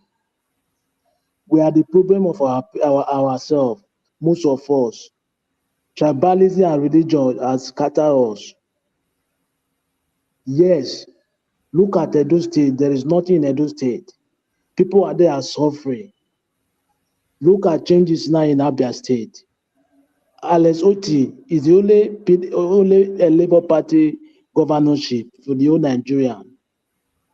But look at the difference. Now it's only that do difference for right now. Right now, Abia State have electricity. Some part of Abia State have electricity 24 hours. Before 1 year or 2 years, every Abia State we have electricity 24 hours. Most of all, we are the problem of ourselves. Tribalism and other things are scatter us. And we are living in Europe. We're supposed to change that mentality, that mindset. We're supposed to change it. Let us bring somebody that will bring victory for us. Not that this one is closer to me. No, that is not right. Somebody that will deliver Edo State, which is LP, I believe. Olemide, he will deliver Edo State. Let's change party. PDP and APC have failed us for how many years? There is no road in Edo State. There is no light. Imagine you cannot charge your phone unless you go to buy fuel in your generator. Imagine shameless something. After you are in Euro, you are campaigning for PDP and APC. It's very bad of us, understand? That is for that. There is one thing I want to say. I want to remind you people that Nigeria can never be one particular religion. It can never because there is part of Nigeria, like if you go to the West, there is Christian Muslim 50-50. If you go to the South, majority of South, majority that is minority Muslim. But if you go to the West North, They are Muslim. We go to the northeast. They are major MS 50-50 Christian Muslim. That's why Nigeria can never be one particular religion. Thank you very much. All right. Thank you, sir. Thank you. Everybody has given their submission. Okay, let me give 1 minute round again. I'll just start with Madam Luke, if you're still with us. 1 minute round again. Okay, Madam Patricia, please, 1 minute if you're there.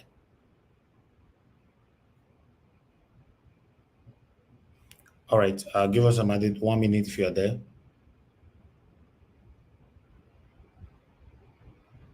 All right, Mr. Jonathan, 1 minute if you're there.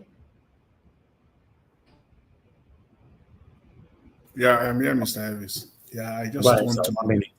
Thank you very much. Yeah, let me just briefly, let me just say this. And the caller, the gentleman, one of the panelists that talked about the YPP candidates. Yeah, I think it will bring a fresh and a new perspective to the discussion, and I think it is needed if all we are asking for is change.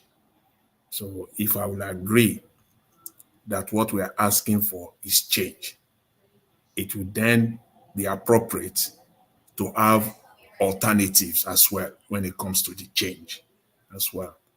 So because the obvious change that is on the table right now as we speak is Labour Party.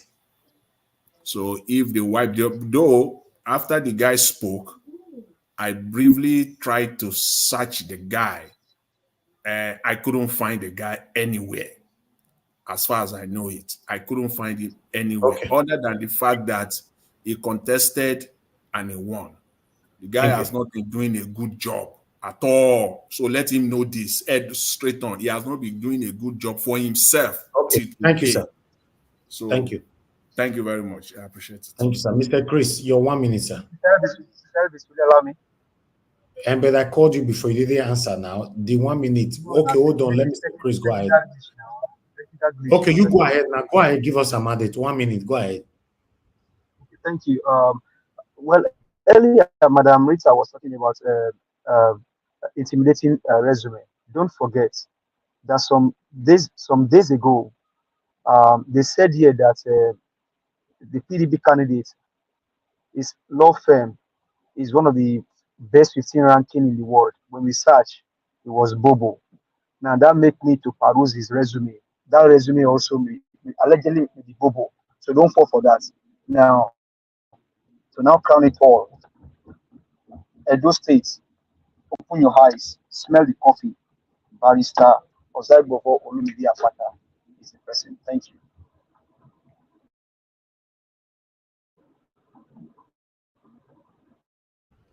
All right, Mr. Chris, please, your 1 minute, sir. Thank you.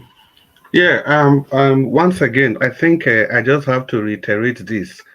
You see, it kind of beats me hollow when we say somebody is a good candidate, but he decides to contest in a bad party. If you are truly good, you know what the party you know what that party stands for. You know the destruction that party has done to your country, to your state, to your local government. Why not choose a different party if you really want to serve the people? You choose a different party. If you win, so be it. If you don't win, so be it. But why do these people remain in PDP and APC? Because they know that this is the party where elections will be rigged in their favor. Then you tell me that those people, they are good candidates. They're only in that party because of what they stand to benefit, and that's the evil, the undue advantage they stand to benefit. If they really mean well, if they are really good, let them go to other parties that have not been tainted. So in this connection, please, Olumide is a clear change, is a clear departure. The Labour Party is a clear departure from the PDP and the APC. Vote by Agbovo Olumide of the Labour Party. Alex Otti has done it. Peter Obi is a shining example. We cannot separate these people from the party they belong to. We cannot also separate the candidates of the PDP and the APC. That is who they are. That is what they represent. All right, thank you. In Benin language, let me just round up. The food that you don't eat, you don't divide it with your teeth. Thank If you. that's a literally translation. Thank you. Off your mic. Thank you. All right, Mr. Dua, your 1 minute, sir. Thank you. God, Papa Christ, thank God, sir, you understand cooperative. And you said it was sold by legal means. It was not Oshomole property. It is Edo State property. Oshomole, we are not even operating with the number of House of Assembly that is supposed to operate on. He divided just like the way Obaseki is doing now. So Oshomole did not consult Edo people before selling out Edo property. So the next person that is coming as a legal man supposed to understand that this man did not consult us. So he has right and all means to retrieve those property and let those state take over their property and benefit it. Not just only tax that they will be paid to the government. Those state will be paying the tax also. Thank you. Good night. Yeah, and Mr. Njao, sorry, 10 seconds. Mr. Duwa, you see, that's what we are saying. When that Okmila cement was sold, it was Oshomole, Obaseki, and that's when Godalo, they were there with him in that government. So that is one reason why you must vote out those people and vote in Labour Party. Thank you. Madam Rita, please, your 1 minute, man, please. Thank you, Mr. Elvis. All I want to just say is that, please, because right now you've just shortened the 1 minute, so you know what I want to say, but I'll just say, Edo people, please support Olumide Akpata. He's that guy is just the best guy. He's just a breath of fresh air. He's just the breath of fresh air away from the oligarchy of the APC and the PDP and all the litigations and the demolitions and all sorts that have been going on in Edo State for the past 8 or I would say even 12 years. It's ridiculous. It's ridiculous. This is nonsense. These people, they don't see all of them finish. The little stipends that they're giving you is what they give their girlfriends to buy a recharge card. Let me use the word allegedly now, before some will say, how do you know they have girlfriends? Allegedly. But I'm telling you, seriously speaking, they give you peanuts, but their children school abroad. They give you peanuts, but they drive the best cars. Their children abroad are in the best schools. They don't even work because they have money. They fly first class, not even business class, first class. But yet, you are wasting your saliva, supporting them, enabling them, and you are shouting, support PDP or APC. Man, wake up and smell the gari. Wake up and smell the price of gari. Wake up and smell how decimated the roads of Edo State is. How underdeveloped Edo State is. Wake up and smell it, for Christ's sake. Edo people, wake up and smell it. We cannot vote Mikano. We cannot vote Agbado into Edo State again. Let us make a difference. Let us show the world that Edo State is not under the armpit of APC or PDP. That is what you guys need to do. Seriously speaking, this is serious business here. This is about our lives. So please, I am begging you, reason with me. Reason with me. Do you realize what you're getting yourself into if you support APC or PDP? Do you guys really understand what is really going on? Please vote Olumide Akpata. That is the only guy right now that can steer Edo State to the right direction. That's the only guy from top to bottom. He's the only person. Thank you, Mr. Elvis. Thank you. You don't have to talk and since, madam. They should vote Labour Party. I have to sink it into their medulla oblongata. They should vote Labour Party. Remove APC and PDP from their mind. Thank you again. All right. No, Wala. Thank you, man. Thank you very much. God bless every one of you. We've got to the end of the broadcast. I'm going to bless you now. Thank you very much for those of you that joined the panel today. Starting with Madam Luke, Madam Patricia, my brother gave us some mandates, Mr. Jonathan, Oga Chris, Mr. Oduwa, Madam Rita. God bless every one of you, and Mr. Abdul Malik. It's good that you came in to put your voice out there. Those of you that called in, thank you very much, Mr. Shimize, Madam Origin, Mr. Ben, and many others. God bless you all. I'd like to quickly appreciate those of you that supported the channel today. Judge Blue Shell, thank you very much. And Don Anthony, thank you. I appreciate you all. Why the people in the comment section start with Mother of all Mommy Diaspora. Thank you very much, Mommy, for all you do. Appreciate you always. Thank you, thank you, thank you. Appreciate every one of you right there. Thank you very much, Stella Imaseredo, IK Special. Thank you. And we have Michael Abba. Thank you. Tony Africa. Thank you, Madam Ame Bright. God's Grace. Thank you, my wonderful people. Peggy Modi. Thank you very much. Friday Wango and many others. We've come to the end of the broadcast. We're going to continue again for where we stopped today by tomorrow 6 p.m. by the special grace of God. Join us again 6 p.m. Please subscribe to our channel. Take us to 100K and share our videos, like our videos, so that our voice, my voice, the voice of my wonderful panelists can go far. All right, my people. Like I talked on before, now go join the curtain. It's been a long day. Thank you. Have a good night and bye for now.